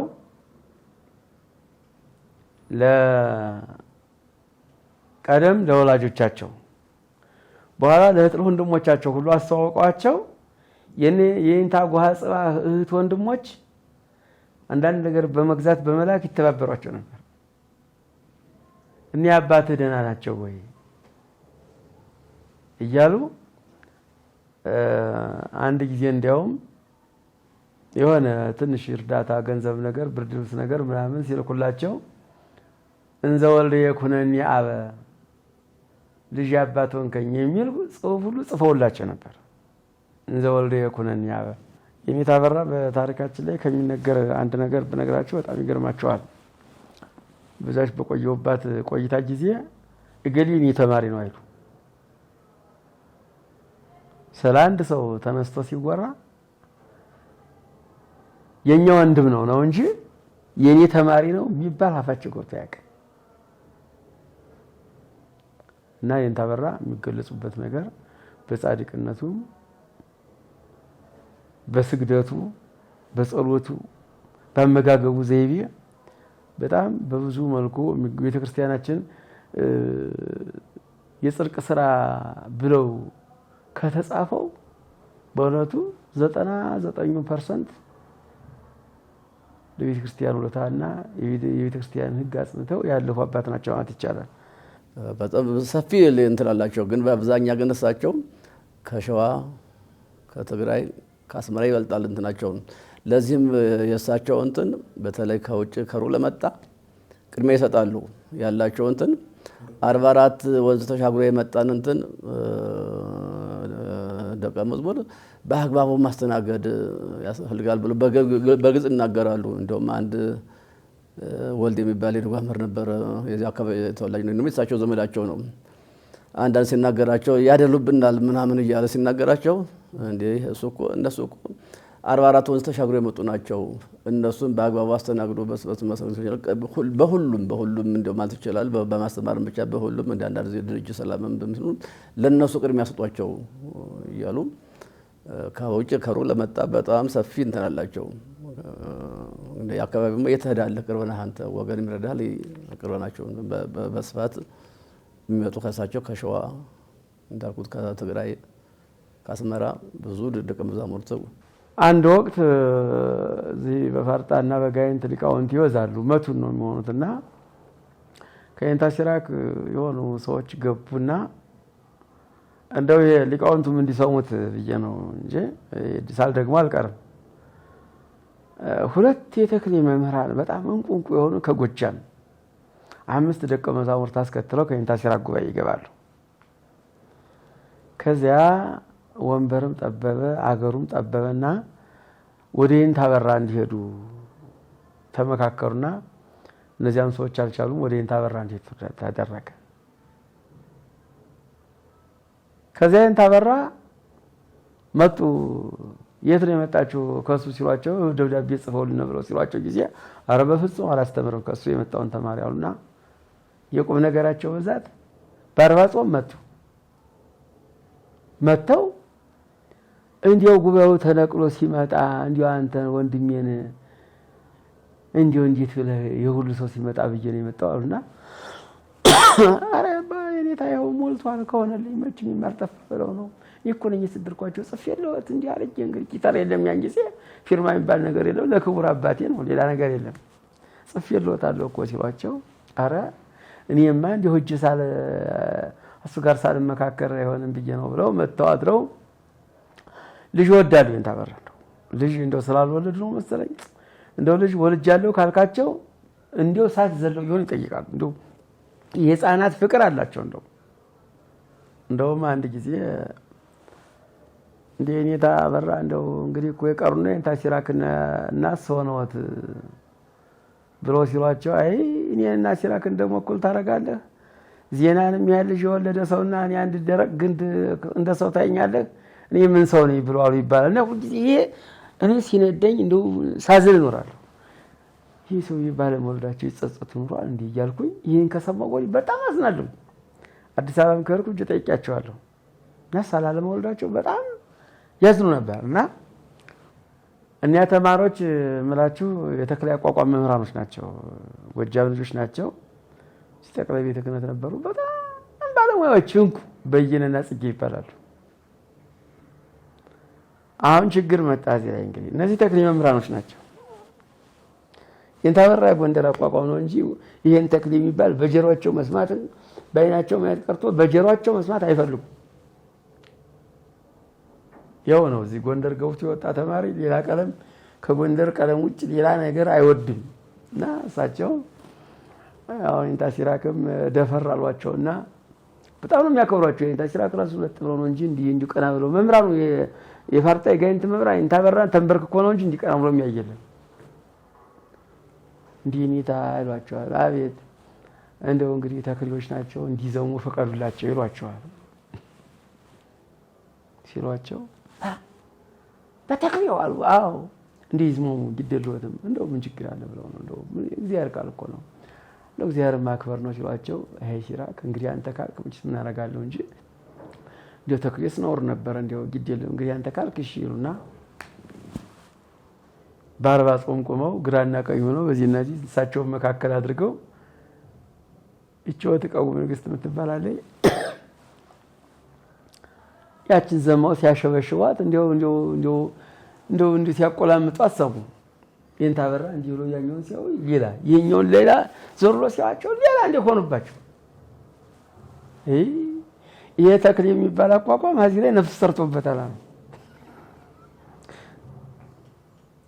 እዚህ ላይ ነፍስ ሰርቶበታል። እንዴት እመቤታችን ይዘርጓ አቆላምጠው እንዲህ ያረጉልን ተብሎ ሊቃውንት መቼም አሁን ሙያ መዛረፍ መጥቷል። አሁን ድሮ ጎንደር የማይባለው አሁን ቅንዋት ሁሉ እየተዘመመ ነው። ጎንደር አሁን እያዛመዱት ነው። ቃል እዚያሩ እየተዛመደ እንደ ትውልዱ እያደገ እንደዚህ ነበር። ድሮ አንድ ነገር ከያዝክ ያን ነው አጥብቀህ መያዝ ነው እንጂ ከዚያ ልክፍ ያለ ነገር አልነበረም። አሁን ቃል እግዚአብሔር እየተዛመተ የኔታ በራም በዛች ተደስተው እነዚያ ሰዎችም ከዚያ ቦታ ቁም ነገር ይዘው ቤተልሔም አስመስክረው እንዲሁም ታሪክ ያላቸው ሰዎች ነበሩ። በአምሳዎቹ ውስጥ ነው ያስመሰከሩ። አዎ ወረቀት ድጓ አይገባም ብለው የታገሉ ሰዎች ነበሩ። የኔታ ጽጌና የኔታ በየነ የምላቸው እዚህ ቤተ ክህነት የነበሩ ሰዎች እንዴት ሰው ወረቀት ድጓ ጽፎ ድጓ ሳይጽፍ እንዴት ጥሩ ነገር ነበረ። ድጓ ለምን በታተመ በወረቀት ድጓ እንዴት ተወጭቆ በሚወርቅ ነገር ለምን ድጓ ይደረሳል ብለው ቤተልሔም ተከራክረዋል ይባላል። የኔታ በራ ደቀ መዛሙርቶች የኔታ በራ ሊቃውንቶች ናቸው። እንዲያውም ኮራልኮሎች ነው እንጂ ሰፊ አላቸው ደቀ መዛሙርቶች።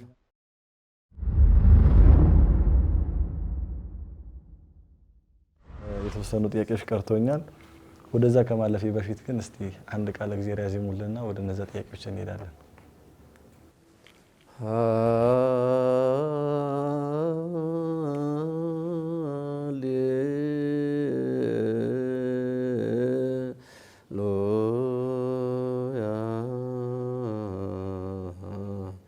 ቀዳሚሃ ለጥበብ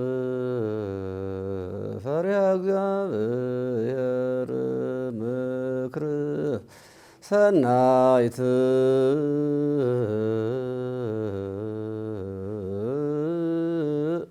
ሃይማኖት ርትዕት ጥበብ ትየይስ እምብዙህ መዛግብት ኢወርቅ ሲያጡ ወኢብሩር ተውላጡ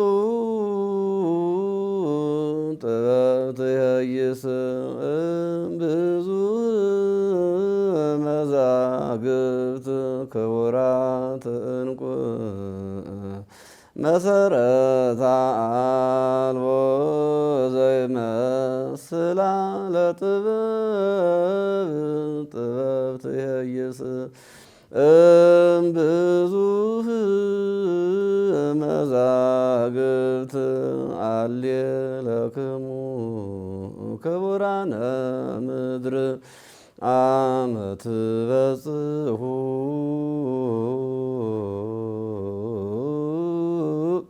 ቅድመ እግዚአብሔር ጥበብ ትየይስ እምብዙህ መዛግብት ምጽዋት ትየይስ እምብዙህ መዛግብት ጥበብ ትየይስ እምብዙህ መዛግብት አድኅን ሕዝበከ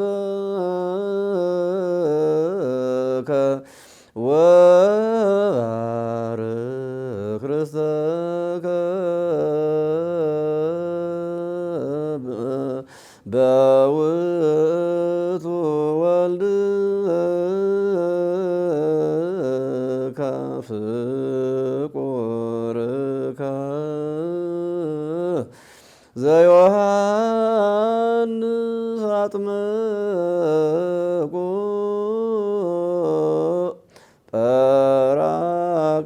ጰራቅሊጦስ መንፈሰ ጽድቅ አውረደ። ቃለ ሕይወት ያሰማልኝ። የንታ ችግሩም ነው። አሁን ደግሞ እስቲ የንታ በጣም ከሚታወቅባቸው ነገሮች መካከል አንዱ መንፈሳዊ ሕይወታቸው ነውና እስቲ በጣም የጸሎት አባት እንደነበሩ ጿሚ ተሃራሚ እንደነበሩ በጣም ይታወቃልና እስቲ አሁን መንፈሳዊ ሕይወታቸው ከእግዚአብሔር ጋር ያላቸው ግንኙነት ምን እንደሚመስል ሰፋ አድርጎ ይንገሩ። እንግዲህ የኔታ አበራ አኗኗራቸው ሕይወታቸው ንጹሕ ድንግል በመንኩስና አኗኗራቸውም በጣም ምንኩስናው እንዳሁን ዘመን ለመሰየሚያ ለመበሊያ ሳይሆን ከእግዚአብሔር የሰጣቸው ጸጋ ፍጹም ድንግል ናቸው። የእሳቸው አኗኗራቸው ያው ከማስተማር ወደ ጸሎት ከጸሎት ወደ ማስተማር 24 ሰዓት ሙሉ ያለ ረፍት እሳቸው በእሳቸው አንድም ሰዓትም በዋዛ በፈዛዛ አታልፍም። በእሳቸው እንትን ቁጭ ብለውም መሳለቅ እንደው ሌላ አልቧልታ መናገርም አይወዱም የላቸውም። የእሳቸው እንትን ናቸው። ከፋቸውም ምናላችሁ እንደው ሸለብስ ሲተኙ እንኳን ምናላችሁ እንቅልፍ ካልያዛቸው በቀር በጸሎት ነው የሚያሳልፉት። እሳቸው ሌሊት ስነሳኛ ስናቸው ጮሆ ነው የሚደግሙም ያው በጸሎት ጋራ ከማስተማር ጋራ እንጂ በእውነት ይሄና ይሄ እኔ አይቼዋለሁ። ይሄና ይሄ እጃቸው የዶመዶመ ነገር ነው እና ሲሰግዱ ራሱ ደግሞ አጋጣሚ ወፍራም ናቸው፣ መካከለኛ ደረብ ያሉ ሰው ናቸው እና ሲሰግዱ ወድቀው ይነሳሉ ብለህ አታምንም። በእውነት እኛ አሁን ይሄን ያህልም አይደለሁም። አሁን በዚህ ላይ ወድቄ እኔ እንጃ 3 ገዳፊ ካላነሳኝ ብድግ አለ። እሳቸው ግን እስከ ዕለተ ሞታቸው በ90 ምናምን ዓመታቸው ነው የሞቱት። እስከ ዕለተ ሞታቸው ድረስ ይሰግዱ ነበር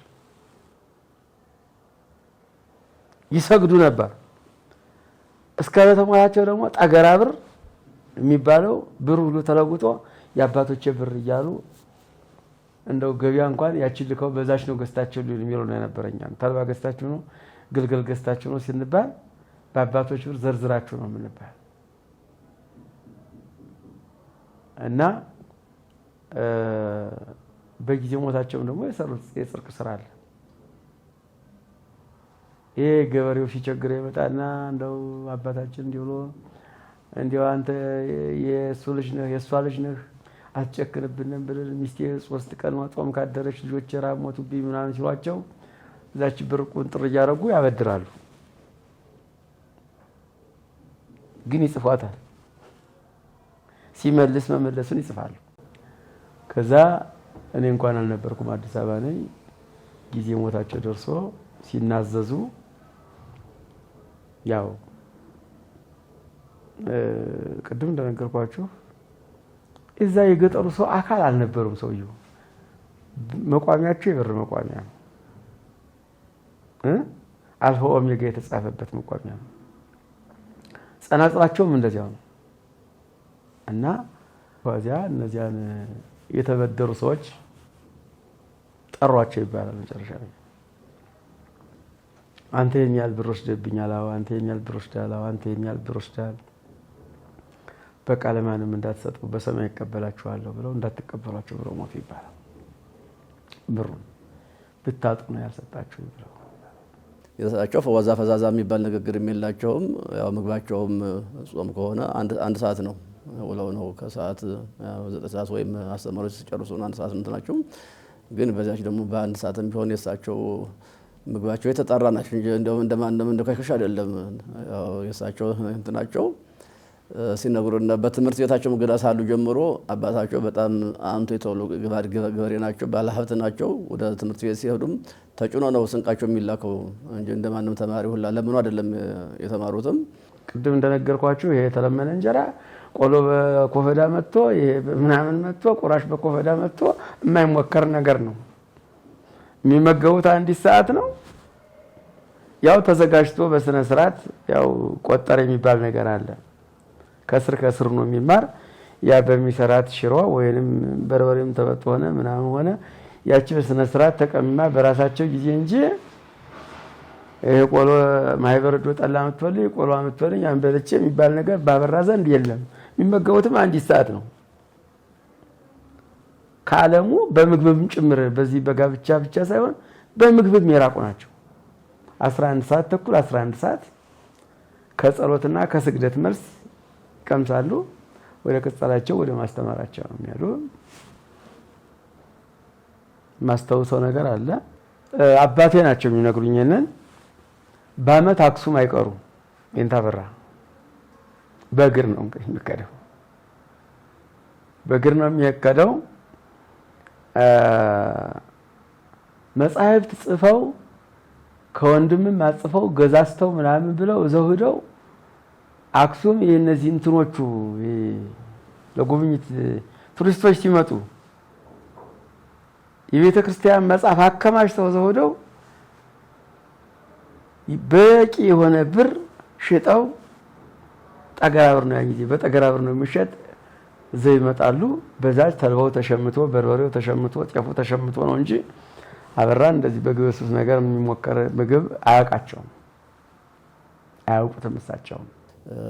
ንጉ ሱፉ በርበሬው ሁላ ተወቅጦ በወበራ በደቦ እንደሚባሉ በዚያ ተብሎ ነው የሚላኩ በትምህርት ቤታችን ሳሉም ከዚያም ምግብ ጉባኤ ከተተከሉም ተከባሉም ያው በማስተማር ጀምሮ ህዝቡ ተጠንቅቆ ነው የሚላቸው። ከኛ ማደደርም ሳሉም ከታየ ደበል መካወረዱም ህዝቡ ለሳቸው ረድ ምትወን መለክት ተመርጣ በሀገር ተመርጣ ለሳቸው ምትወን ተጠንቅቃ በጥንቃቄ ነው እንትማቸው አንድ ሰዓት ብትወንም የሚበሉት እንደ የተጣራ ነገር ነው እንትሚሉት እና የህይወታቸው ብዙም ዘፈዛዛ ቁጭ ብለው ማውራት እንትን አይሉም። ሲያዙ ያው ጠርተው እንትን ያሉ እንጂ ብዙ ዘፈዛዛ ነገር ሰዓት የላቸውም። ያለ ረፍት ነው ማለት እንችላለን። እንደማታም ከኛ እስከ 5 ሰዓት ማስተምረን ከዚያ በኋላ እኛው ወደ ቅጸና ስነሳቸው ሲጸሉ ነው የምናያቸው። ሌሎች ስንነሳ ለትምህርት ሲጸሉ ነው የምናገኛቸው እና የእሳቸው እንትናቸው ለየት ያለ ነው።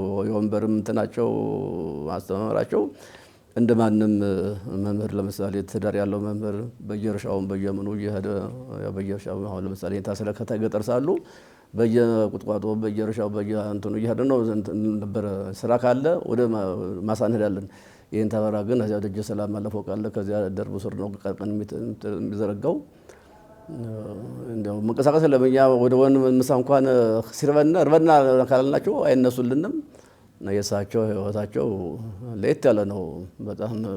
የታበራ ጻድቁም ወደዚህ ዓለም ሳይመጡ በፕስናውም ታጭተው ነበር። ሌላ ነገር ሁሉ ተብሎ ነበረ። ይሄ አልሳይገዛቸው በጉባኤ ጸንተው ጊዜያቸውን ያሳለፉ ናቸው። አንድ ሳረሰው ምነግራችሁ በረከታቸው ይድረሰንና አቡነ መርቆሬዎስ ፓትርያርክ ጎንደር ሊቀ ጳጳስ ሆነው ተሹመው ያው ዘለቀባ ውስጥ የታያምር ስርዓት አይደለም። እሳቸው በዛሽ በድጓ ቤትም እዚህ በጉባኤ ቤት ሰባሳለፉ። እንደው ለዚያ አለመምህራኑ እንደው አሉ ለተባሉት 25 ብር ደሞዝ አወጡ። 25,000 ማለት ነው ዛሬ እንደዛ በዛሬው ብር እና ቀደምት ነው ያወጣላቸው። ለእንታበራ በመጀመሪያ ደረጃ ነው ያወጣላቸው። አላ ይምጡ ብር ወጥቶልዎታል፣ ብር ደሞዝ ወጥቶልዎታል ሲሏቸው ጊዜ ስንት ብር ነው ሲሏቸው 25 ብር አሏቸው። ዘይጸን ማዕደ ንጉሥ ከልውእቱ ካህን እንዴት ደሞዝ ይቀበላል? ካህን ደሞዝ አይቀበልም። ካህን ጽፎ ደግሶ መጽሐፍ ኮትቶ ነው እንጂ የሚበላ ካህን ደሞዝ በደሞዝ አይቀጠርም። እኔ መነኩሴ ነኝ ይሄን አልፈልግም ተብሎ ሊስቱ ተተክሎ ሌላ እዚያ ሰው ተወክሎ በ6 ወር በምናምን በአመትም እየተጠራቀመች በሰው ተላልፍላቸው ነበር እንጂ እሳቸው ሄደው አጭና የሚቀበሉባት ላይ ፈርመው አመሰግናለሁ ብለው ያልተቀበሉ አባት ናቸው። ይሄ አሁን ላለነው መምህራን የሚገስጽም የሚያስተምርም ነው። እኛ ግን በሆኑ ጊዜ ሰበካ ጉባኤ ደጃፍ ደሞዝ አንሶኛል፣ ደሞዝ ይጨመርልኝ እያልን ከቁም ነገሩ ይልቅ ወደማይሆነው ነገር ስናዘነብል እንታያለን። የጊዜ ጉዳይ ሆኖብን ነው። እኛም ፈርዶ ወደንም አይደልና የእሳቸው አንድ እንትናቸው ሰው ካስቀየማቸው ቂም ይዛሉ። ሰው ካስቀየማቸው ትንሽ ነገር ካዩ ቂም አይፈቱም፣ ተው አይፈቱም፣ ተሎ እንትን አይሉም፣ አይመለሱም፣ እንትን አይሉም እንጂ ሌላ እሳቸው ከጸሎታቸው ብዛት ከማስተማራቸው ጽናት ወደ ሌላም ወደ ደጀ ሰላም የሚባል ነገር የለም። ሌላ ቦታም እንደው አሁን ሌላ መምህር ሲጠራም ወደ እንትን ያደሳቸው ግን ይሄ ሁላ የለም። በጣም ለየት ያሉ ናቸው የእሳቸው አኗኗር ማለት እችላለሁ። ያው የንታ በመምህራን ሕይወት ላይ ብዙ ነገር ይታያል። አንዳንዱ ከተማሪው ጋር በጣም ቅርብ ይሆናል፣ አንዳንዱ ቁጠኛ ይሆናል። የጸሎት ሕይወታቸው እንዳለ ሆኖ መንፈሳዊነታቸው እንዳለ ሆኖ እስቲ ለየት ያለ የሚታወቁበት ባህሪ የለም የንታ? ቁጠኛም በጣም ብዙ ቁጠኛም ናቸው ማለት አይቻልም። ለተማሪዎቻቸውም ያው እንዳልኩ በተለይ ከሩቅ ለመጡት ቅድም ነግሬሃለሁ፣ ከኤርትራ ድረስ ነው የሚመጡ። ከውጭ ለመጡት በጣም ያዝኑላቸዋል። ለነሱ ቅድሚያ መስጠት ሲገባውን ነገር ይሰጣሉ። ቁጠኛ ግን አይደሉም። ደግሞ ዋዛ ፈዛዛ እንትን የሚሉ አይደለም። ቁጠኛ ማለትም አይችልም። ያው ግን እንፈራቸዋለን። ግን ተማሪው ለመቅረብ ከወንበር ውጭ ግን ቁጭ ለማውራራት እናንተ ለማለት የሚቻል አይደለም። ቁጭ ለማውራትም አይቻልም። እና የታ አበራ ቁጠኛ ማለት እንችላለን። የእሳቸው ልዩ ነው እንትናቸው ተሰጧቸው። በማስተማረን ሰዓታቸውን ጠብቆ እንትን ይላሉ ይገኛሉ። ያው ሰፊ ነው የእሳቸው እንትናቸው። እንደ እንትን እንኳን አሁን እንደ መምህራን ለምሳሌ በተግባር በዚህ የገጠር እንትን በተማሪ የሚጠቀመው በስራ ነው። አረም እርሻ ማለት ሌላ ነው ተዛይንት ማለት። እሳቸው ግን እንትናቸውን አጥፈው ምን አላችሁ አረም ካስፈለገ ጉባኤያቸውን አጥፈው እሳቸው ወደ ኮደንበር ላይ ቁጭ ይላሉ። ያው ተማሪው ውሎም ዋለበትም ወይም እስከ ሰዓትም ጨረሰም በህብረት ወጥተን አርመን ባጭራም ጊዜ እንደዚህ ያው እርሻ እንኳን ያው ህዝቡ ነው የሚያርሰው። እነዚያ ካልሆነ በቃ በየእርሻ ቦታ ላይ ሄደው ወንበር መትከል ፍጹም ከየታበራ አይታሰብም። ሄደው ወንበር ላይ ይቀመጣሉ።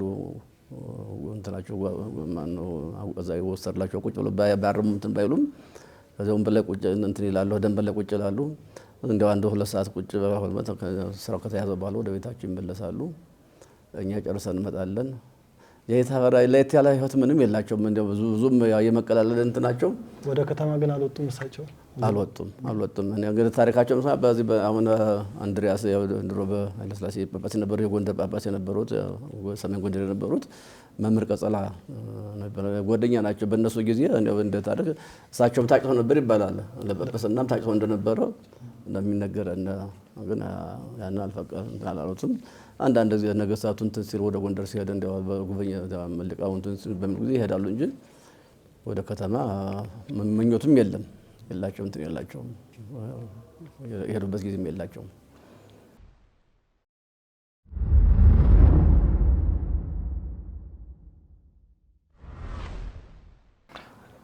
የንታ ነግሮኛል እና እስቲ የጉባኤያቸው ስፋት ምን ይመስል ነበር እና ምን ያህል ተማሪ በአንድ ጊዜ ስሎት ገጠር ላይ ነው የሚኖሩት? የጉባኤው ስፋት ምን ያክል ነበር? የጉባኤው ስፋት እኛም ከላይም ሳሉ ሀደረም ሳሉ በጣም ሰፊ ነው ነበር። እንደውም አልደረሰው እያለ እንዳልኩ ከሚመጣው ከብዙ ሀገር ስለሆነ ያው ከሳቸው የሚማረው ያው ድጓና ጽመ ድጓም ክላሽ ነው እንጂ ጀማሪ አይገባም ከሳቸው። ግን ደግሞ አንድ ንባብና ዳዊትም በተወሰነ እንትን ይላል እና ሰፊ ነው። እንደውም ይህን ያህል በየዘመኑ የሚነበረው ተማሪ በቁጥር ባናውቀውም በሰፊ ነበር።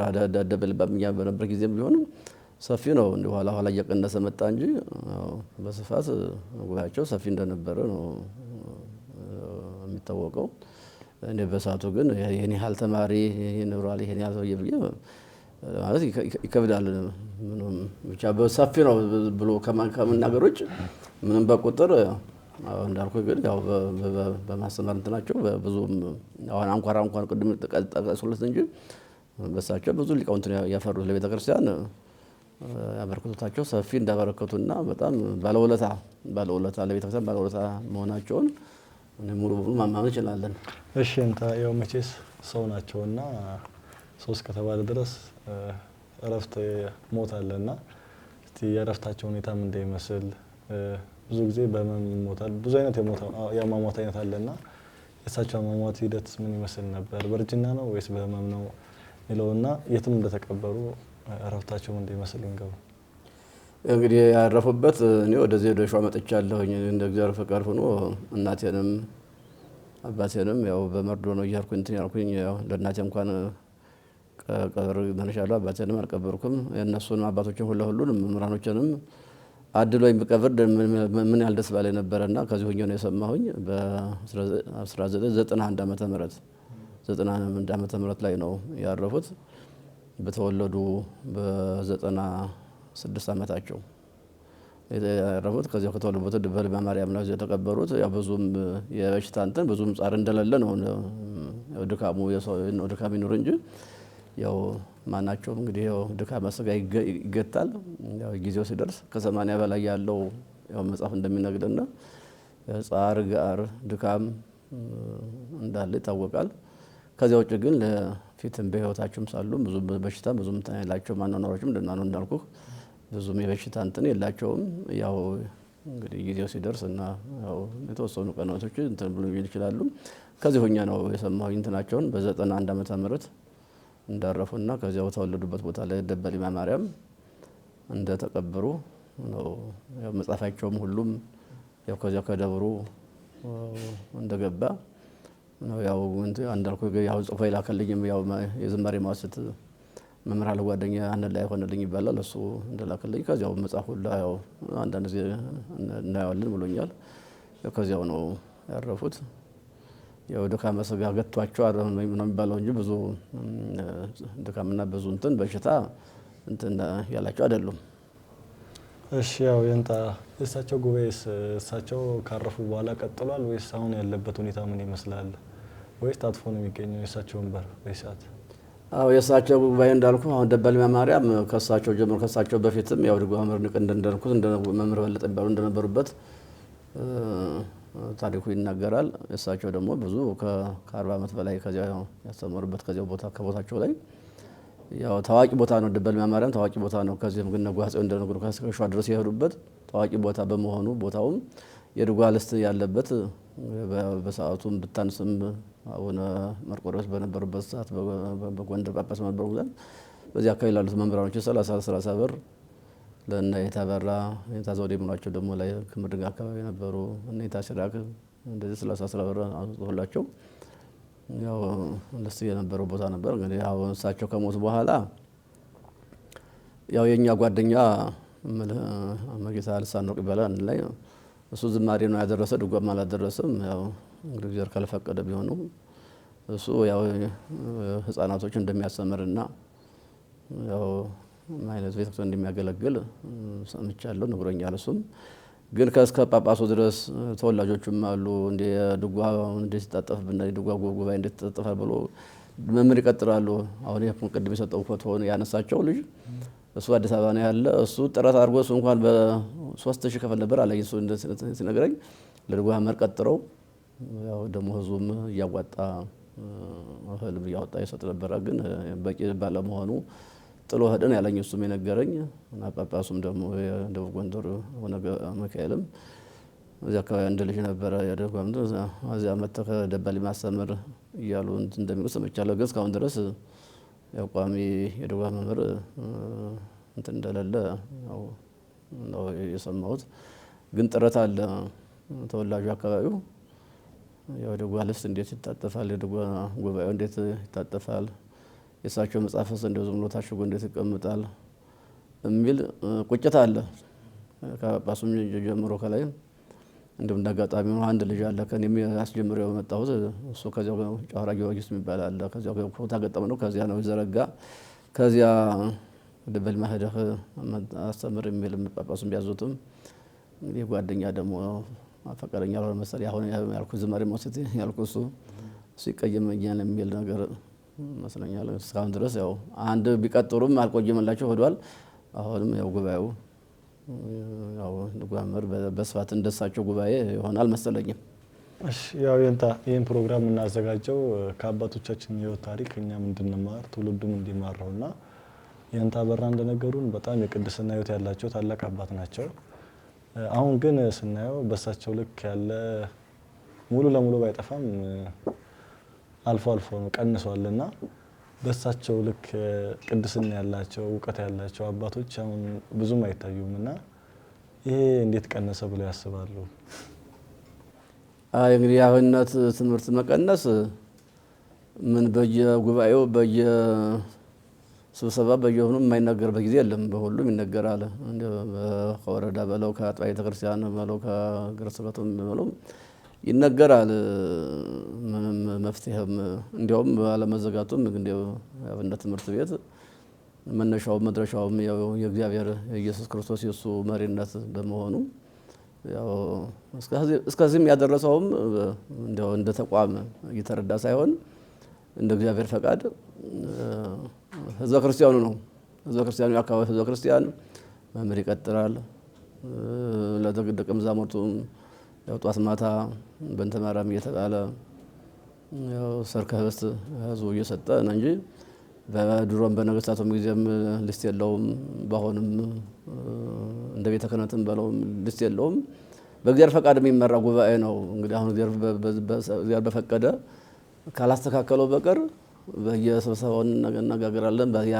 የአሰራርም የአመራርም ችግር ሊኖር ይችላል። ያውም መቀረፍ ማነው የሚቀርፈው የሚለው ነገር ብዙም ሊያነጋግር ይችላል እና ብዙ እንትን አለው። ለተማሪውስ ትኩረት ይሰጠዋል ወይ? ቦታ ይሰጠዋል ወይ? ተተኪ ደግሞ ማፍራት የሚቻለው ለዚህ ያለ ተምሮ ለወጣው ተሰጠው ነው፣ ክብር ሲሰጠው ነው። ያ ክብር ካልተሰጠው ከታች ምን አደከመን? ለምሳሌ እንግዲህ ዜማ እኔ አሁን የተማርኩት ትምህርት 21 ዓመት ነው ስቆጥራቸው በሁሉም ትምህርት አቋቋምም ዛለው የተቻለኝን ያህል እኔም የተማርኩት አጠቃላይ አስገዘው ጀምሮ በአብነት ትምህርት ያጠፉት 21 ዓመት ነው። 21 ዓመት ነው። ከ21 ዓመቱ በዚህ ማበከፈለው ወደ 15 ዓመት አካባቢ ነው የዚህም ብቻ ማለት ይቻላል። እና ይሄን ያህል የወሰደ እንትን የሚከፈለው ክፍያ እንደ ከተማው ብትመለከተው ከዲያቆን እኩል ነው። ምን በለው የምናገኘው እኩል ነው። ወይም እንደ መምህርን በለው ለምሳሌ ቅዳሴን በለው የዝማሬ ማውሰት በለው ይሄን ያህል ላይፈጅ ይችላል። እኩል ነው የሚከፈለን። መምህር ከተባለ እኩል ነው። ሰፊ ጊዜ የሚሰጠውን እንደውም የተሻለ እንትን ትኩረት የለንም። የተሻለ ትኩረት የለም። ለዚህ የሚገፋፋ እንትን የለም። እና ይሄ በጣም ይሄ ለማስተካከል ይቻላል ወይ? አይቻልም። በጣም እንደ ከተማችን እንደ አዲስ አበባ የምትመለከተው በጣም ከባድ ነው። እንዳልኩ ያው ኢየሱስ ክርስቶስ ራሱ የቤተ ክርስቲያን አምላክ በደሙ ያዋጃት እሱ ካልሆናት በቀር አስተያየት ብንናገረው ምንም ተናገሩ ከማለቱ ምጭ እንትን የለውም። እና እግዚአብሔር እንደው መንፈሱን ልኮ እንደው ወደዚህ ወደ አብነት ትምህርት ቤቱ እንደገና እንትን ካላለው አስጊ ነው። አሁን ተምሮ መጥቶም እኮ አሁን ስንቱ ነው የመምህራኑ በየግለሰብ ቤት እየተንከራተተ ያለው። በጣም ቤተ ክርስቲያን ደግሞ ባዶ ነች። መሰላል ሆኖ የሚያገናኘው ነው የጠፋ እንጂ በአሁኑ ሰዓት ያው ገጠሮች እንትን ይበሉ እንጂ በየተከማው ሰፊ ስራ ፈላጊ ሞልቷል። ደግሞ ስራ ሰው የሚፈልግ ቤተክርስቲያን ደግሞ ሞልቷል። የሚያገናኝ ግን የለም፣ ችግር አለው። እና ይሄ አመራር ችግራችን ያው ሁሉ ጊዜ ይነገራል። ምንም አሁን ብናገረው ያን ነው መለሸ ነው። ምን አሁን በዚህ በሀገረ ስብከቱም በዚህ በጠቅላይ ቤተ ክህነቱም በስብሰባ ሊቃውንቱ እንደተሰበሰበ ይናገረዋል፣ ያወርደዋል። ማንም ፈርሶ ዝም አይልም እኮ። መፍትሄ ግን የለውም። መፍትሄ ስለሌለው ምን አብነት ትምህርት ቤት እውነት ነው ለቤተ ክርስቲያናችን የጀርባ አጥንት የሚባል ዋናው ታላቁ ጣራውም ግዳውም ምሰሶም ትምህርት ቤቱ እሱ ነው። እንግዲህ በስሙ እየነገርንባት ካልሆነ በቀር በስሙ ነው የሚነገርበት። አሁን በማመራር ላይ ደረጃ ያለው ለምሳሌ ለአብነት ትምህርት ቤት ተብሎ የሚበጀት በጀት እንሰማለን። አሁን እነሳቸውን ይማርና አቡነ ጳውሎስ እንደሞቱ አቡነ ናትናኤል የሚሏቸው አቃቤ መምህር የነበሩት እሳቸው በእሳቸው ጊዜ 10 ሚሊዮን ለአብነት ትምህርት ቤት ብለው ምድባቸው ሰምተናል። በያለንበት እንትን በያ የሚከፋፈሉት ታዲያ በየሀገረ ስብከቱ ነው የሚከፋፈሉት። እንትኑ ከ200,000 300,000 ይከፋፈሉታል። ያ እውነት ደርሷል ወደ አብነት ትምህርት ቤት ወደ ስትል በዜሮ ነው። ሲጀመር ለአንድ አብነት ትምህርት ቤት ራሱ አይበቃ ነው። አዎ በጣም ከባድ ነው። በጣም እግዚአብሔር እንግዲህ እንደው ጠንካራ ሰው አስነስቶ የሚመራት ቤተክርስቲያን እንትን የሚላት እንጂ እንዳሁን አካሄዱ እናገኛለን ብዬ አላስብም። ግን በሱ ስልጣን ደግሞ አንገባም። እግዚአብሔር አንድ ቀን ያስተካክለው ይሆናል። ተስፋ አንቆርጥም። እዚያ ውጭ እንጂ አሁን አብነት ትምህርት ቤት እውነት ነው። አሁን ከተማዎቹ ገንዘብ ስላላቸው እየተገላገሉ ነው። ጥሩ ነው። በየከተማ የሚታየው እንደ አዲስ አበባም እንደየአካባቢያችን ያው ጥሩ እንትን አለ፣ አገልግሎቱም አለ። በየአውደ ምሕረቱም በየእንትኑም የአብነት ትምህርት እኮ መክሰም እኮ ለቤተክርስቲያን ብቻ ሳይሆን እኮ ለሀገርም እኮ ትልቅ እንትን አለው። ለሀገርም ትሩስቱ የሚመስበው እኮ እሱ ነው። በመስቀል አደባባይ የሚደረገው በየላሊበላ በየእንትኑ ኢትዮጵያ ቅርሷ እኮ አብነት ትምህርት ሌላ ምን ቅርስ አላትና እና ከቤተ ክህነትም አልፎ በመንግስትም ትኩረት ሊሰጠው ይገባ ነበረ። አልሆነም እንጂ አልሆነም። ግን አላወቁበትም። እንግዲህ እግዚአብሔር በፈቀደ ጊዜ ግን ሊያስተካክሉ ይችላል። ያው የመጨረሻ ጥያቄ ቀርታኛለች። ከዛ በፊት ግን አንድ ቃለ እግዚአብሔር ይድገሙልንና ወደ መጨረሻው ጥያቄ እሄዳለሁ። እስመ ለዓለም ምሕረቱ አንተ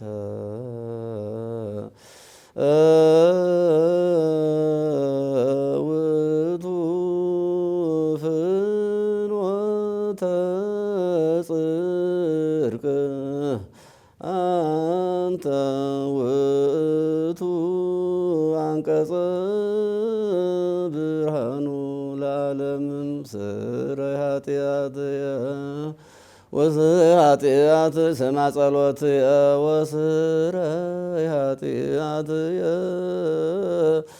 እስመ ነገብርከ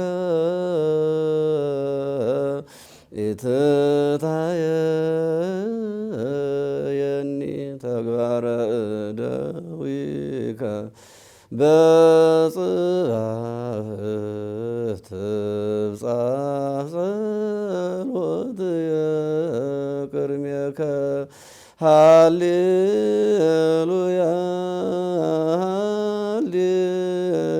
ሃሌሉያ ንስእለከ እግዚኦ አምላክነ ናስተበቁሃከ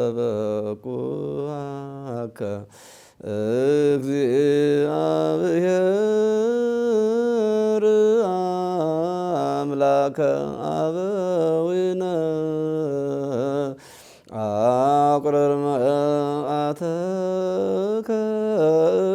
እምኔነ ወለዓለመ ኢትትመዓነ ወኢታንህ መዓተከ ላዕለ ትውልደ ትውልድ እስመ አንተ ተአምር ሕገ ዘሥጋ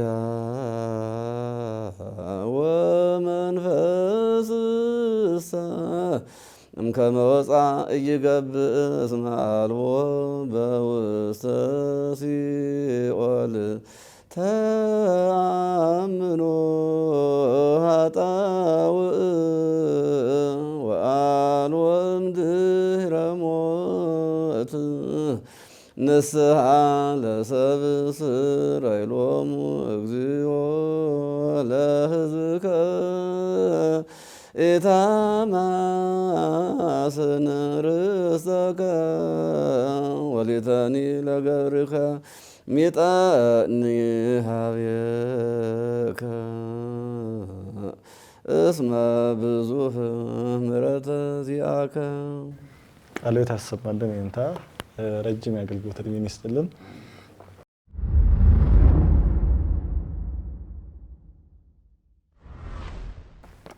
የመጨረሻ ጥያቄ ያልኩት ይንታ ብዙ ሰው ይመለከተዋልና ይህን ፕሮግራማችንን አሁን ላሉት ሊቃውንትም ቢሆን ለምእመናኑ ለሚከታተሉ ሁሉ እርስዎ አንጋፋ አባት እንደመሆኑት እስቲ ይህንን ነገር ብናስተካክል ለቤተክርስቲያናችን ይበጃል የሚሉትን እስቲ የሚያስተላልፉት መልእክት ካለ እድሉ ልስጦት። እንግዲህ በተለይ አብነት ትምህርት ቤት የአብነት ትምህርት ቤት እንዳልኩት ለቤተክርስቲያን ብቻ ሳይሆን ለሀገርም የቱሪስት መስህብ ነው። ሀገራችን የምትታወቅበት ታላቅ ቅርሷ መሆኗ በሁሉም ዘንድ ይታወቃል ይመስለኛል። ዝም ብለን ግን በተግባር ሳናውል ዝም ብለን በአፍ ብቻ የምንናገረው ነገር ጥሩ አይደለምና ሁሉም በተለይ በቤተ ክህነት በአመራር ላይ ከላይ ከሲኖዶሱ ጀምሮ ሀገረ ስብከቱም እንደ ወረዳም ሁሉም በየፊናው ያለውን እውነተኛ ቢሆን እውነተኛ ሆናቸው የአብነት ትምህርት ቤቱን በእንትን ሳይሆን እንዲያው በአፍ ብቻ ሳይሆን ከልብ እንዲል ለምሳሌ የሚመደበውን ይናስ የሚበዛም ይመደባል በሲኖዶስ እንሰማለን። ያ ደግሞ እንደኔ የምመኘው በሀገረ ማከፋፈል ሳይሆን በአንድ ቢመራ በአንድ ጳጳስ ቢመራ በአንድ ጳጳስ ለምሳሌ እንደ ሀገረ ስብከትን ተብሎ እንደምላ የአበኝነት እንትን ብሎ በአንድ ቢመራ ተቆጣጥሮ ያ ገንዘቡ የደረሰበትንም የእውነት መምህሩ እያስተማረ ነው ወይ የሚበላ ደቀ መዛሙርቱም የሚበሉት እየተማሩ ነው ወይ የሚለው ነገር ለአብነት ትምህርት ቤቱ የሚጠብቅ አንድ ጳጳስ ቢኖር ለአብነት ትምህርት ቤት የሚጠብቅ አንድ ጳጳስ ከላይ ከሲኖዶሱ በታይ ሆኖ ወደ ሶስቱ የሚያቀርብ ሀገረ ስብከቶችን የሚቆጣጠርና የአብነት ትምህርት ቤቱን እየወረደ እንትን የሚል ቢኖር እንደኔ ምናልባት እንደው ለውጥ ቢመጣ እንጂ በየሀገረ ስብከቱ ተከፋፍለው የሚወስዱት ግን ፍጹም ሊሆንም አይችልም። ለአብነት አይደርስም። እኔ በአዲስ ዓለም ሳለሁ ስለማውቀው ያው በሰዓቱ በወቅቱ ወደ 200-300 ሺህ በዚያን ጊዜ በአሁን ናትናኤል አቃቤ መሪ ነበር የተመደበው። ለእኛ 30 ሺህ ብር እንኳን አካባቢ አይሆንም። እንደዚህ ለአዲስ ዓለም የተመደበና ያቸው ወደ እንትን ስንደርስ ምንም አልደረሰችም። ምንም አስታውሳለሁኝ።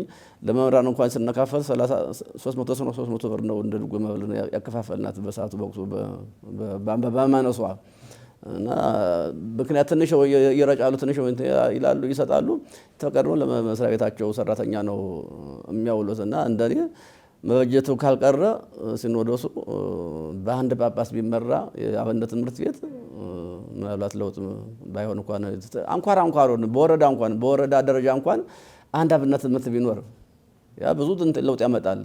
ከብዛት ሳይሆን ከጥራት የሚለው ነገር ያን ቢደረግ መመደቡ ይመደባል እንዳልኩ እየተለመነ እንትን ይባላል። ግን ወደ ተግባር ላይ ለመቀየር ግን የሚቆጣጠራቸው ስለሌለ አይደርስም። ስለዚህ ምናልባት ሁሉም ከላይ ጀምሮ እንግዳ ህዝበ ክርስቲያኑ አድርግ የተባለውን በተለይ እንዳልኩ የአዲስ ዓለም ራስ አድባራት አዲስ ዓለም ማርያም ታላቅ አባት ነበሩ። ወረዳ አባ ገብረሕይወት መልሰ ይባላሉ። በሳቸው ጊዜ በጣም እያስተባበሩ ከሀገር ውስጥም ከአሜሪካም ድረስ እየሄዱ በሰዓቱ ለዚህ ከለመኑ በጣም ሰጪው ብዙ ነው፣ ሰፊ ይለግሳል።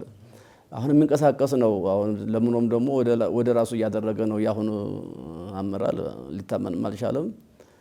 ግን ልቡናቸው ይመልሰው እና እኔ ትልቅ ቋንቋ የምናገረው በአንድ ጳጳስ ቢመራ እንደው የልቡናቸው ሰጥቷቸው ሲኖዶሱም የመደባቸውን ገንዘብ እንኳን በትክክል እንትን ቢል በአንድ ጳጳስ ቢመራ ለውጥ ሊመጣ ይችላል። ደግሞ ጳጳሱም ደግሞ የሚመራው ደግሞ የአብነት የወጣ ጠንካራ አባት ከሆነ ነው። ሌላ ከሆነ ደግሞ እሱም ችግር አለውና እና አሁን ሰዓት እንኳን በፍቅር እንኳን ብንመራ በፍቅር ቤተክርስቲያን ብትመራ አሁን የምናየው ሰዓታችን በጣም እጅግ ደስ የሚያሰኝ ነው ያለንበትን። ግን እግዚአብሔር ይመልስልና ማቱን ይመልስልና ወደ አንድ ይመልስልና እግዚአብሔርም አይረሳትም። ቤተክርስቲያንም ጉባኤም ላይፈታ ይችላል። ግን ብዙ አባቶች ይኖራሉ። ቅድም እንደነገርኩት ወረዳ አባ ገብረሕይወት እንደሳቸው እንኳን ባራጊ 4 ማዕዘን አንድ 4 አባት ቢኖሩ ምን ያህል እንደው ቤተክርስቲያን ትውልድ ይፈራ ነበር። እሳቸው ግን ነፍሳቸውን ይማረው ወረዳ አባ ገብረሕይወት መልሴ አሁን ነው የሳቸው እንትናቸውን ያወቁት። በሰዓቱ እንኳን መውቱ እንኳን ብዙ መስገንም አላመሰገንም። አሁን የሳቸውን እንትን ተራድቻለሁ። በጣም ትልቅ አባት ነበሩ።